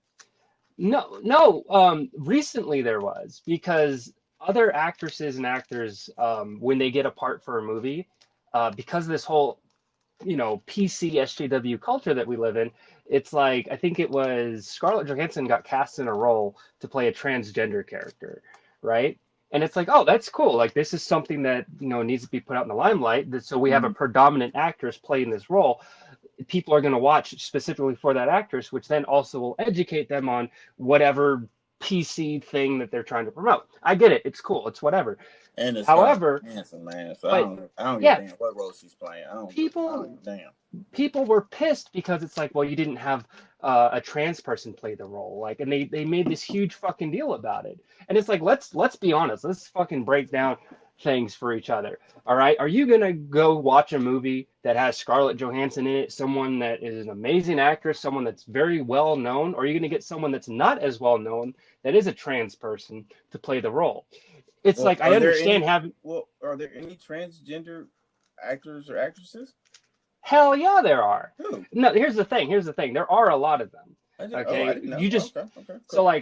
like prime example, Elliot Page or Ellen Page, as we once knew. He came out recently as trans, and Who? good for them.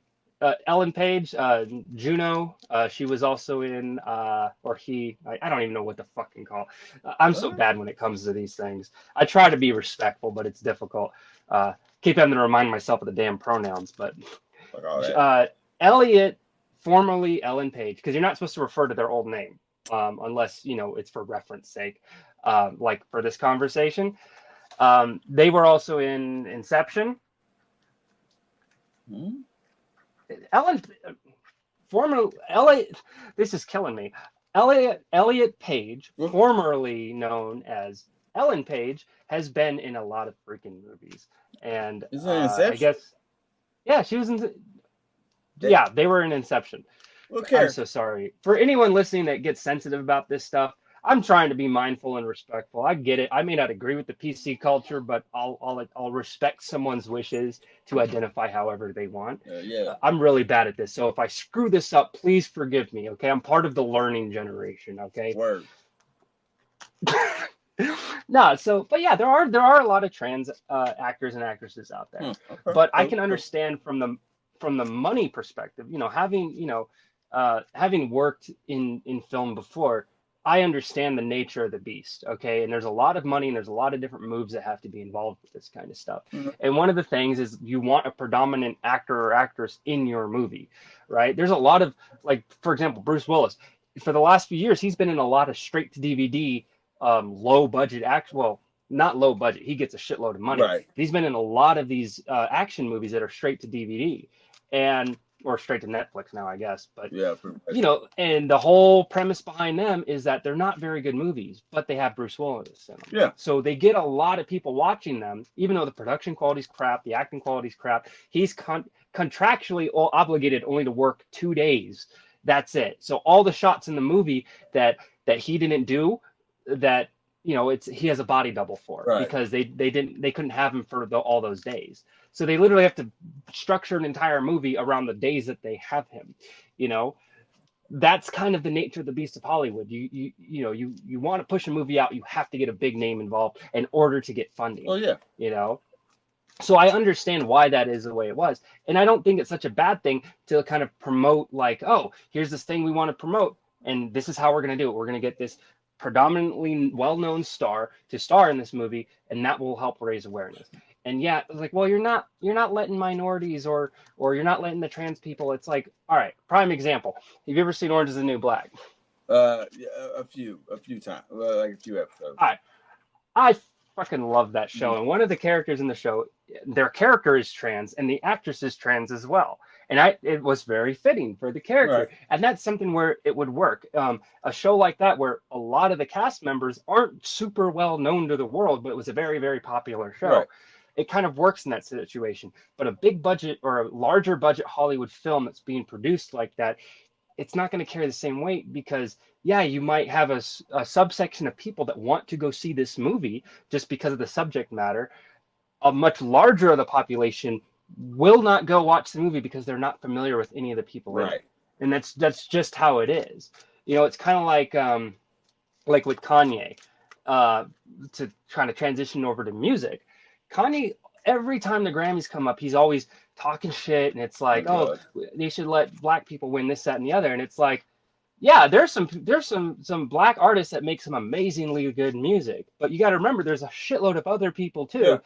And the one thing I will agree with Kanye, it's a money thing. It always comes down to money. You're buying the spot, really. Yeah. And just to throw this out, I've been loving The Weeknd's new album After Hours. I think it's fucking amazing. It's nice. Yeah, it is nice. Oh, but yeah. going on what you say about the transgender actors and actresses, or however they fall in, because once again, I'm not very PC. And I just think a person's a person. I don't give a fuck, what they identify with or whatnot. But that's one of the things that irritates me when it comes to those types of movements. It's like, the cancel culture behind it. Yeah, well, you get a movie coming out about, and like I said, you've got this movie you're talking about, with Scarlett Johansson playing a transgender role. It's like you're getting a movie made that brings light to your, I guess I don't know how to say, culture, your living style, your cause, or whatever. Like I said, I don't know how to word it, but you're getting light brought to it. What does it matter if the person playing the role is a transgender, like I said, if we're talking about this, or not? To me, it doesn't matter. I mean, there's been plenty of actors and actresses that played roles, like you have straight men or straight women playing roles of a hetero or a homosexual, and they're not in the least bit homosexual. Or Matthew McConaughey won an Oscar for it. And they're not even homosexual or lesbian. And it's like, what does it matter? It's like I guess. I mean, I guess I can get it, but I get of these different groups complaining about, I think we should be represented by somebody who's actually, this and that. Okay, first of all, there may not be someone that is, homosexual or lesbian that is a top name actor or actress. So therefore, like you said, going back to why like a show like Orange is the New, or what is it? Orange is the New Black, yeah. Orange is the New Black. You try to do that like on a movie scale, and you try to use those same type of actors and actresses, it may not do very well. Because the simple fact is, like you said, if you have people that are not known, they're not big names, you're not going to get the big box office payout.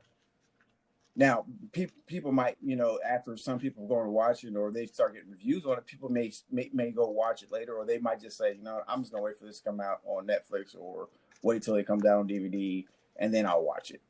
You know what I'm saying? So, I mean, it's one of those things, like, if the message is getting out there, if there's being a light shown on your cause, or whatever the case may be at the time, take it. That opens the doorway up for things later down the road. Me and the missus, one of our favorite shows to watch was Schitt's Creek. And Yeah. so, and I'm kind of in agreement with her is that you've seen Schitt's Creek, right? I've seen a couple episodes. I never So really got into it. so one of the leads of the show, and he's also the creator of the show, David Hmm. Levi. I mean, he's gay and he also plays a gay character, or I guess his character's bisexual. I don't fucking Yeah, know he's a great the actor though. I like specifications. him though. Dude, the dude's funny as Yeah. fuck, and there's a relationship with a male character that he also enters, and it's so Wait, did you say there was a relationship it's with a male character that he also yeah. So enters? he has a boyfriend, and they eventually get like engaged and stuff. But like, it's not like Will and Grace, where the joke was, "Oh, these guys are gay. Let's laugh because they're so weird and gay." It felt like it wasn't. It didn't feel like their sexuality was a joke. It just felt like these are two people in a loving relationship, and they have ups downs all around like any other relationship. And it felt so much more grounded and real. Right. And it wasn't like making fun or light of whatever it was. That's the thing that we kind of need is the normalization. You know, you want to get people like not being like bigoted, this, that, and the other, instead of like trying to force this education, like use proper pronouns, this, that, and the other. And you're such a hateful piece of shit. We should burn your house down. Like that kind of shit's not going to fucking help at all. All Right. right. You got to normalize this shit. You got to show people like, hey, this shit's normal. This 2020, fucking get used to it. We don't need to see these fucking crazy parades with people fucking shoving like dildos like and tossing them around like fucking Oh my confetti. God. Do No, not get me we started on that shit. which like I'm fine with the parade like but not on that level because you're promoting the sexuality and not just the humanity element of it, you know? Love is love. It doesn't have to be just straight sex all the time, you Yeah, I know? think that what gets me about that, and like the whole gay movement, the LG, what is it, LBG, LGBTQ yeah, plus. that stuff. Um, I think what gets me about it is, you know, it's like they're forcing it on everybody. Okay, they talk about, well, gays should have rights, and we should be able to do this and that. I'm like, wait a minute, how about we like focus on something that actually, and I'm not saying it's not a legit thing. That's not what I'm saying. I support it, you know what I'm saying, to a point where, hey, if that's what you want to do, if you can get that, great, go ahead, do whatever you believe in, you know what I'm saying, that's fine. But when I'm sitting there as a black man and seeing that black people are still struggling to get basic human rights,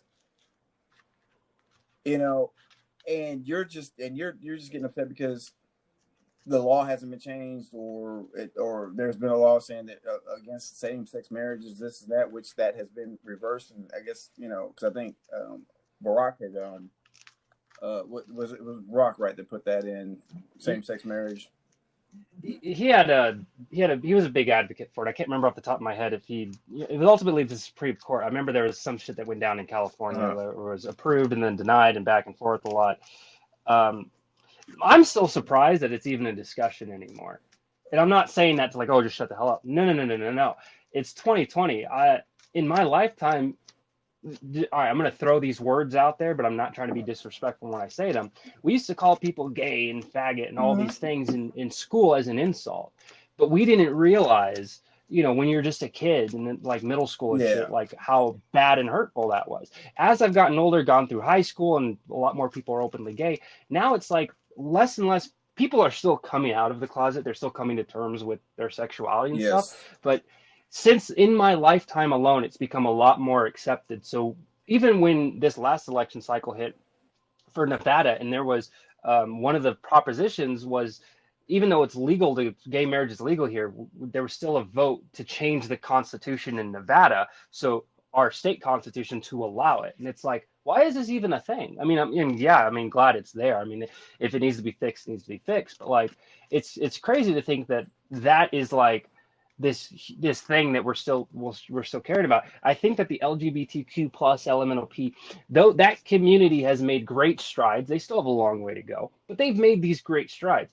But when it comes to like, like the black communities, it's like we hear this all the time. I mean, a lot less since COVID's happened, but like I remember like the last 4 or 5 years, there'd be some kind of crazy shooting, and the straw that broke the camel's back was George Floyd. Yeah. You know, and it's like it's that culture that we talked about this, and if you guys follow us on Patreon, you get access to the conversations that we've had during our testing, so you can hear that whole spiel.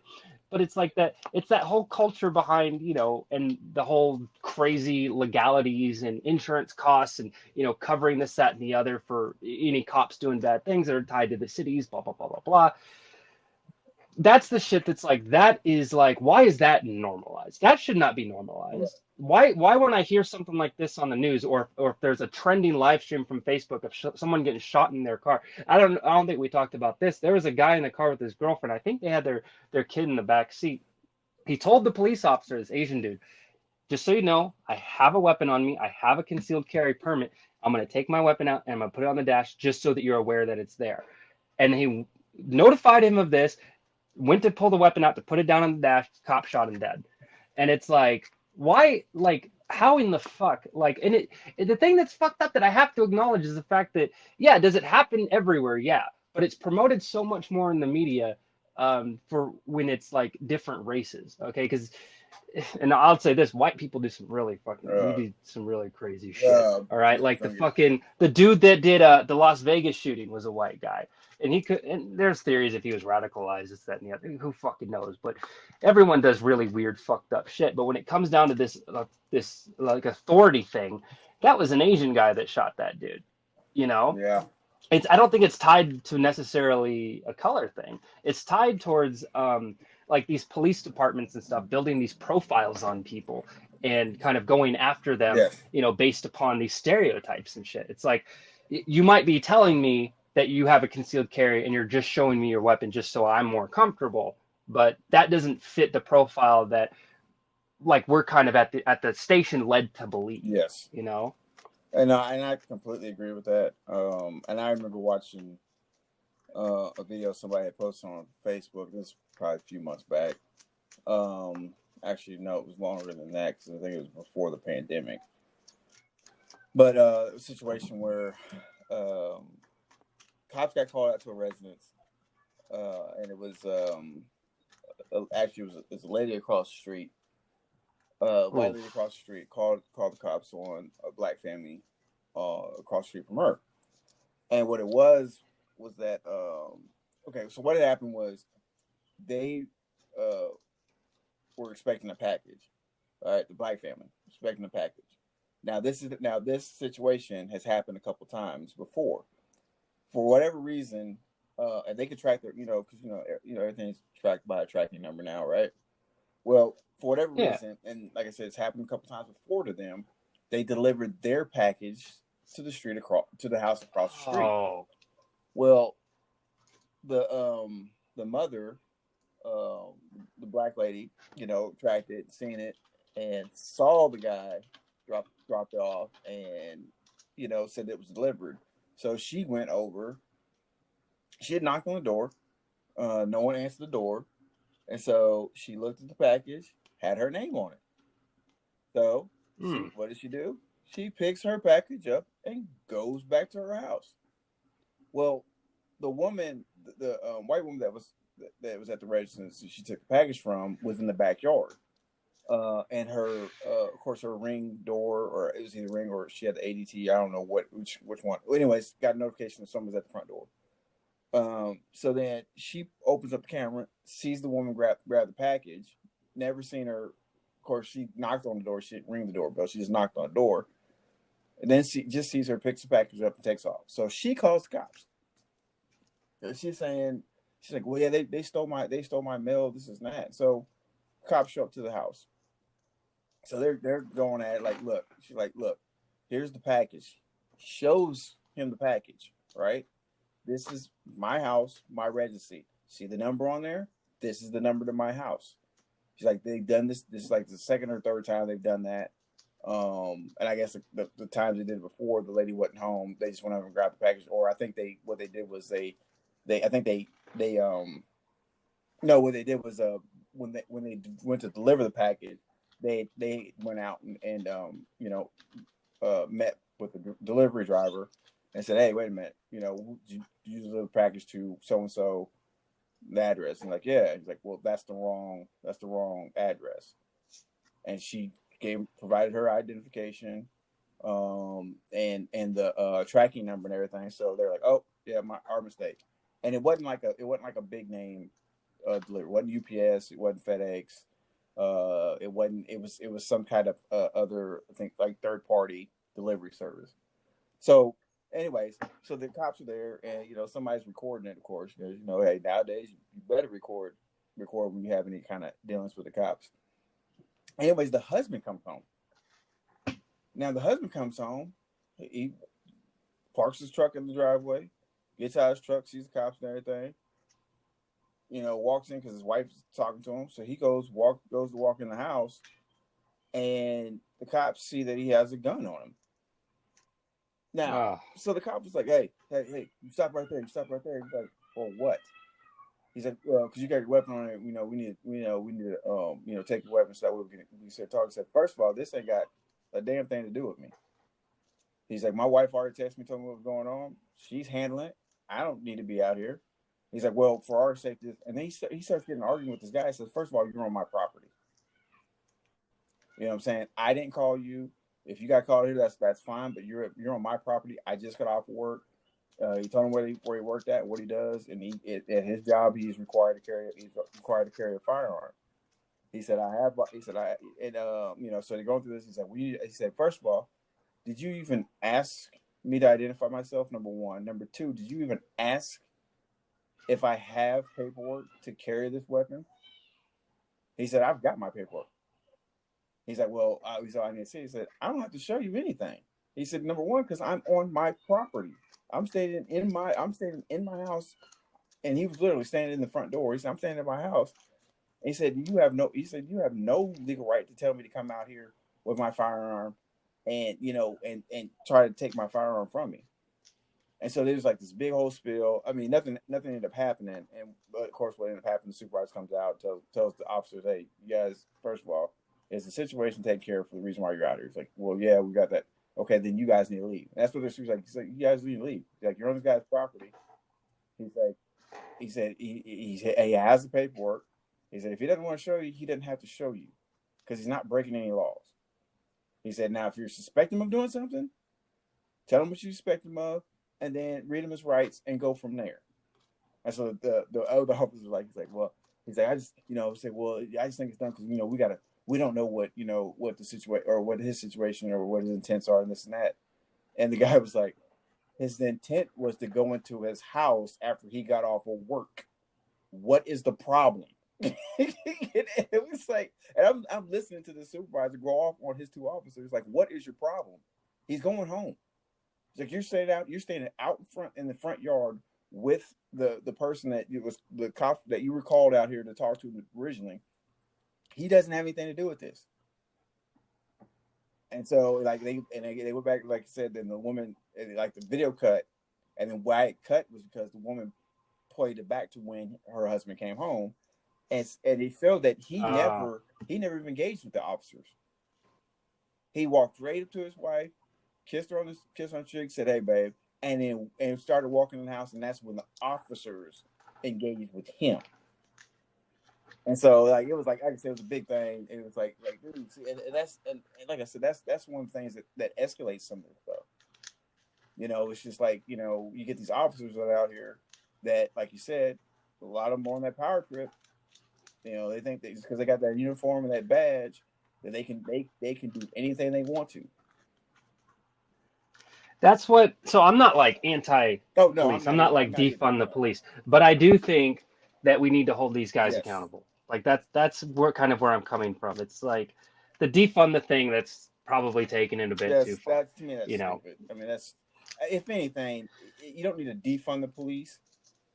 If anything, you need to put money into the departments for education and rehabilitation. Yeah. Yeah, that and as well the third party auditing. Oh yeah, like I understand they have internal investigations, but when it comes to more legal things that like if someone sues the city because the police or whatever, it shouldn't be the city and the police department like doing these investigations Right. themselves. You know, No, that never works it out. needs to be, you know. I mean, every once in a Uh, while you get somebody that's like, hey, look, I don't care if you're a cop, I don't care what situation with a civilian. This is what happened. This is my job. What I'm supposed to do. I'm going to approach you, the same way I would approach anybody else who breaks the law. I'm going to investigate the situation. If I find that you were wrong or going beyond your duties or abusing your authority, then I'm going to hammer you just like I would hammer anybody else. you can get fucked up. Oh yeah, so it's so funny. I'm looking at our show notes, and it's kind of very blissful the fact that we've gotten as off topic as we I have. know. I noticed that. Um, Yeah. but we have stuck with things pretty damn Yeah. close. So, but it's good. That's all purpose of these shows, man. Is we real talk, man. It's like the title. We just give it to you guys straight. Yeah. Um, Just like I yeah. like my So like, news. it's so funny because like I'm reading this. It's like I wanted to talk about education and the government PPP loan bullshit. And all right, so let's try to wrap this first one up. Nate Oh, Robinson. Jesus. What is all right? So I know a bit about Jake Paul. I don't know a whole lot about the NBA star, or even if he was a star or just a bench Oh player. You no, know he what I was he mean? was he was stuck. What's the Okay, well, deal? so Nate Robinson. Let's see. He had trying to think when he came into the league. He came to the league 2005. He played from 2005 to 2018. He started off with the New York Knicks, where he really I mean he came in the league like on fire. He's 5'9", so he's one of the smallest, not the smallest, but one of the smaller players to play in the NBA. He was picked first round, 21st overall. Selected by the Phoenix Suns, but I think they had traded him to the Knicks on draft day. So he ended up starting his career with the New York Knicks. Played with the Boston Celtics, Oklahoma City Thunder, the Golden State Warriors. He played for Chicago, where he kind of revitalized his career because the year he played for Chicago, I mean, he was just disgusting. I mean, he was dunking on people. I mean, he was doing everything. And it was nice. I loved watching him play. He's a funny dude, like real funny. He cracks me up.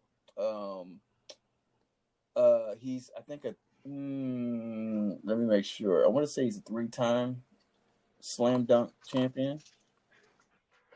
Which is crazy because he's 5'9". I think the smallest player to ever win was Spud Webb. I think Spud Webb was 5. Maybe it's 5'6", 5'7". I don't think he was 5'9". I think Short shit. he's shorter than. I think he was shorter than Nate Robinson. Anyways, but I know he's a multi slam dunk champion. And like I said, Oh, yeah. nice. So I mean, like I said, he's a good guy, good player. I mean, he can't slam punches worth of shit. No. Like I said, I didn't know anything about this. Like, I didn't know what was going on. Yeah, because the main fight was the Tyson Jones fight. Mike Tyson and Roy Jones. Yeah, so let me preface. I didn't see the fight I didn't at either. all. I've seen the jokes and the memes about him getting like knocked out cold. I'm still trying to find a video of him showing the fight. I still haven't seen a video. Because I didn't even know it was happening. Because I know that the Paul brothers are like notorious for like shit talking online, and then they call people out and they want to do fights and stuff. And the Paul brothers are these guys that have taken YouTube by storm. And I don't know if you've ever seen any of their content. It's really bad. And their content is literally just designed to pad out time so they can get advertiser dollars on YouTube and stuff. And then at the same time, they want to be able to get to sell their merch to children. Like, because let's be real, like their fan base is children. There's a lot more crazy history that goes on with the two of them. Like Logan Paul, the older one, he videotaped a dead body and uploaded it on YouTube because Yeah, and then he was fucking surprised that people reacted. Yeah, he was at the suicide forest in Japan, and there was some guy, I guess, that hung himself, and he like recorded like laughing and shit. Not like he was like, "Oh shit, that's crazy, man," but like, come on, dude, like have some respect. Don't even videotape that shit. But he did. That's something that his older brother did, and then like, oh yeah, so my ad funding has gone down on YouTube. I was pulled from their partner program, and I think either him or his brother were on some Disney show. They got kicked off of that, and like, oh boo hoo me and stuff. It's like, dude, please, you have like a $10 million house, you got cash in the bank, you got honeys like next to you 24/7 that just want to chase that clout. Get off yourself. Your life isn't that hard. Yeah, you made a fucked up mistake that probably hurt you, but look at a couple years later and you're still doing just fine. Shut the hell up. But yeah, those guys are notorious. Like it was it KSI was the other YouTuber that him and Logan Paul or Jake. I don't see. This is how little I pay attention to. I don't even fucking care. But it is funny that they've kind of gone out of the element of just YouTube. The fact that an NBA star and some like man child from YouTube are like getting into beef and boxing. Yeah, see, because I'm still unclear to how it even started. But I'm assuming they were trolling each other on YouTube or social media somewhere, and it kind of got carried to the point where they're like, you know what, let's just get into the boxing ring. I'm looking at it right now.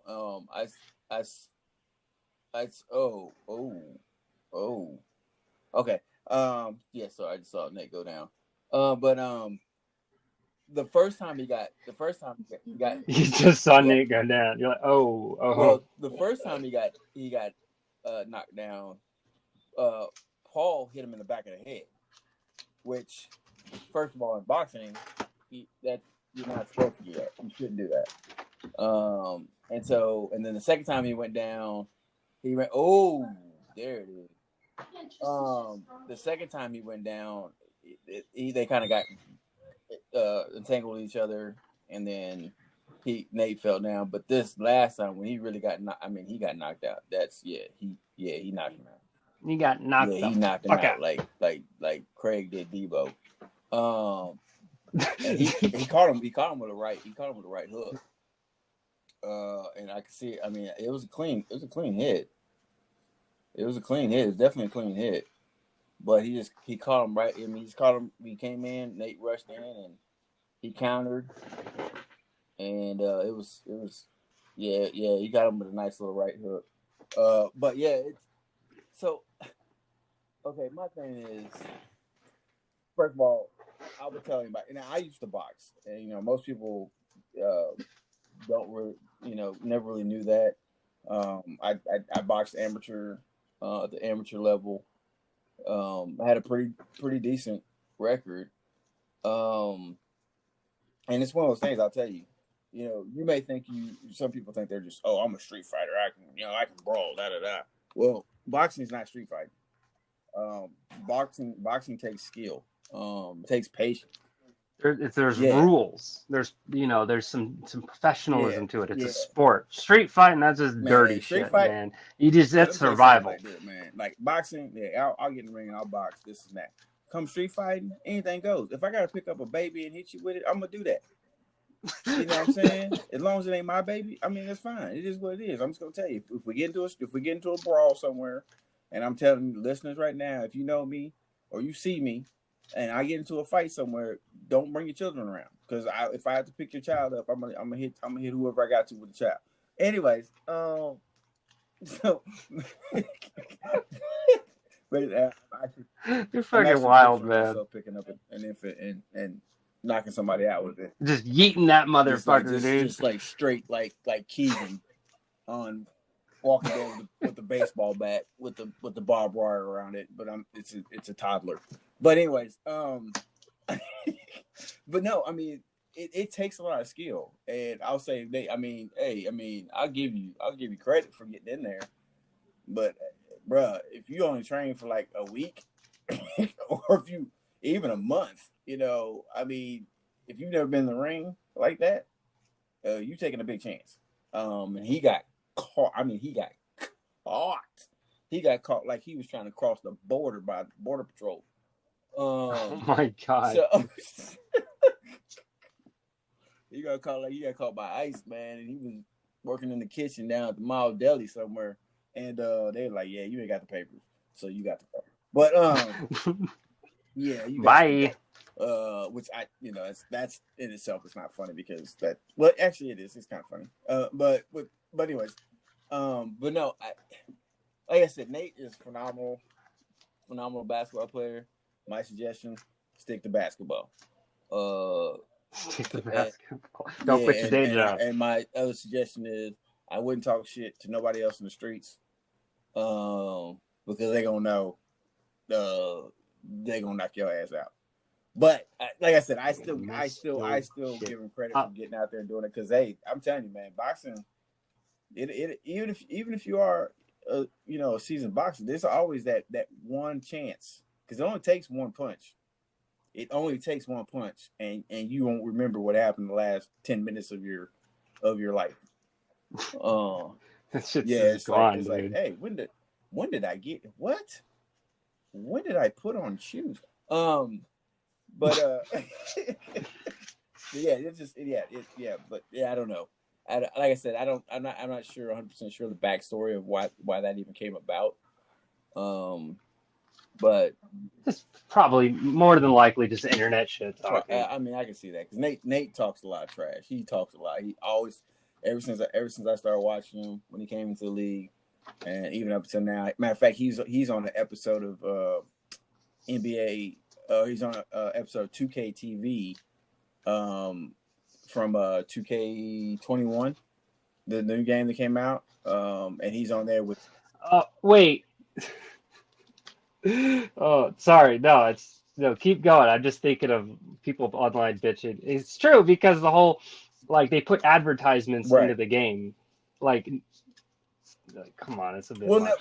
And you still got to pay $60 fucking for it. Because in the game, like when you're playing your career mode, or like or exhibition game, like as the game's loading up. Well, I think it's more career mode. I don't think they do it on the exhibition games. I don't know, but on career mode, as you're loading the game up, their personal 2K TV, which they have two hosts, and they come on, they do interviews, they interview like creators of the game, they interview NBA players, this and that, and they have like little sessions going as the game's loading up, so you get some information, background, and this that and then this particular episode, it was Chris Webber, phenomenal basketball player, definitely going to be a Hall of Famer, but he was hosting a tournament, and it was him and another 2K player, and they were doing a tournament. It was Nate Robinson against I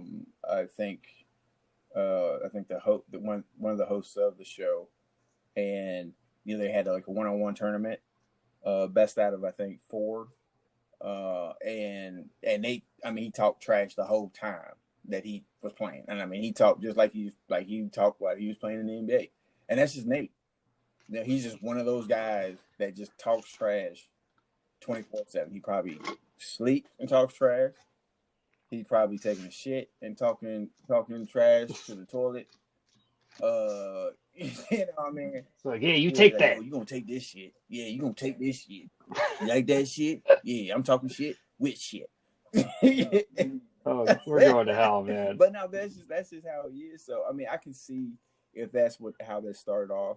Because I know Jake. I've seen him before. I remember seeing him on first time I never really knew who he was. The first time I ever saw him was on Ridiculousness with Rob Dyrdek, and they showed some videos of him and his brother, and then some other stuff, and I was like, oh, okay, whatever. And then that's why I was saying when we started talking about this, and you kept saying Jake Paul, I was like, well, hold on, let me look this up. And then I seen him, I was like, oh, that's that dude. That's okay. Yeah, I can see why this probably happened. So yeah, I can see it happening because they both talk trash. So whatever. Okay, so this is the part of the show where we wrap up, and we like to close things off on a introspective and lighthearted note, where we will take your guys' questions, comments, concerns. the kind of this ending part, which is going to be kind of blank for now, but in the future it'll be our community segment where we take questions, comments, concerns. We offer life advice, and actually, I would love this, but it's up to the viewers. I would love to do this nice segment called "Bad Relationship Advice." Where it's not that it's bad relationship advice, it's just we're not trained professionals, so we're giving you the best that we got based upon our experiences. So hey, hit us with any kind of questions, comments, concerns you guys might have. You can find me at MaceValor on Twitter, Instagram, and of course my YouTube channel. And Tim, where can they find or get a hold of you? And obviously our Patreon. If you are a donator on Patreon, you can also contact us there as well. Tim, where can they find you? Usually at the soup kitchen line. I'm usually I'm usually hanging out in the swimsuit section at Walmart. Just seeing who's gonna be over there trying stuff out. No, but seriously, yeah, you can find me on Twitter. At Walmart, man, come on. Hey, I don't think you're gonna find anything every once in a appealing. while, I mean, you got to be patient. It's like hunting, you got to wait for the right game to come through, before you go out there. But anyways, right now I have my my coaching Twitter page, which is at Coach T Admirals. You can hit me up on Instagram, which I don't know what that is. Love it. Yeah, 10 out of 10. It's freaking something. I love how prepared we came. It's Coach T Lawrence Admirals on Instagram. You can definitely we'll drop links. Yeah, we'll drop links, but you can also definitely email me at let's see, which email do I want to use? Oh, you can email me at gotdrinks216@gmail. And yeah, I know, right? I love that one. I always love that one. I'm not giving out my Snapchat. I did that once. And I've got some weird. No, I don't even have Snapchat. Some weird people on there. And I can't delete them, and I don't know how to. And I'm starting to fear for my life. That's a good excuse. I'm gonna use that. Oh, it's like I don't know how to delete this person. Yeah, I don't care enough to. I just don't open it most of the time. So, but I'll probably by the time we actually start really doing the distributing of this show, I had already planned on starting a dedicated Twitter page for this, as well as Instagram. Oh, wait, hold on. What am I talking about? Hold on. So obviously I did my little shameless plug for my YouTube channel, but there's another podcast out there I highly recommend you guys go check out. Tim, it's called Hey Coach with Coach Tim Simpson. You can find it on Spotify. You can find it on Google podcasts. Basically wherever podcasts are found, just like with us here.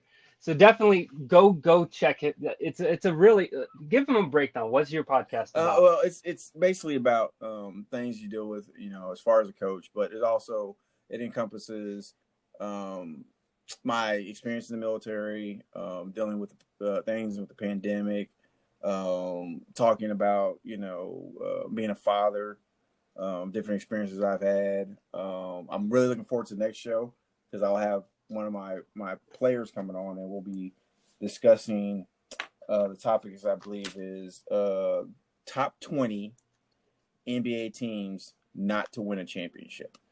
So that's going to be. I'm really looking forward to that because I love those kind of topics because I'm pretty sure it's going to be some type of heated debate going on. So I'm really looking forward to it.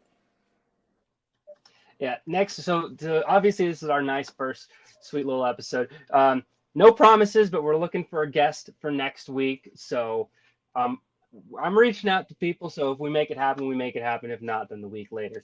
It is busy because of the holidays, but we'll get something nice for you guys. As always, I could probably what? Come on. There's a railroad track around here. I'm pretty sure I can find a vagrant.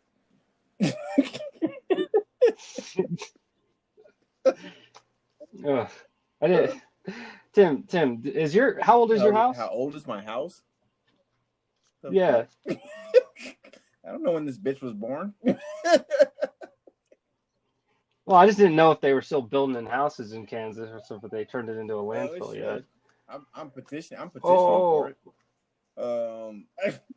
no, I've never been to Kansas, so I No. can't really talk shit on it. I can talk shit on Nevada though. This place fucking I sucks. mean, there's really not much here. I mean, you got, the populated areas, but most times if you have to drive anywhere, you're going to be seeing either some hills or flat grounds.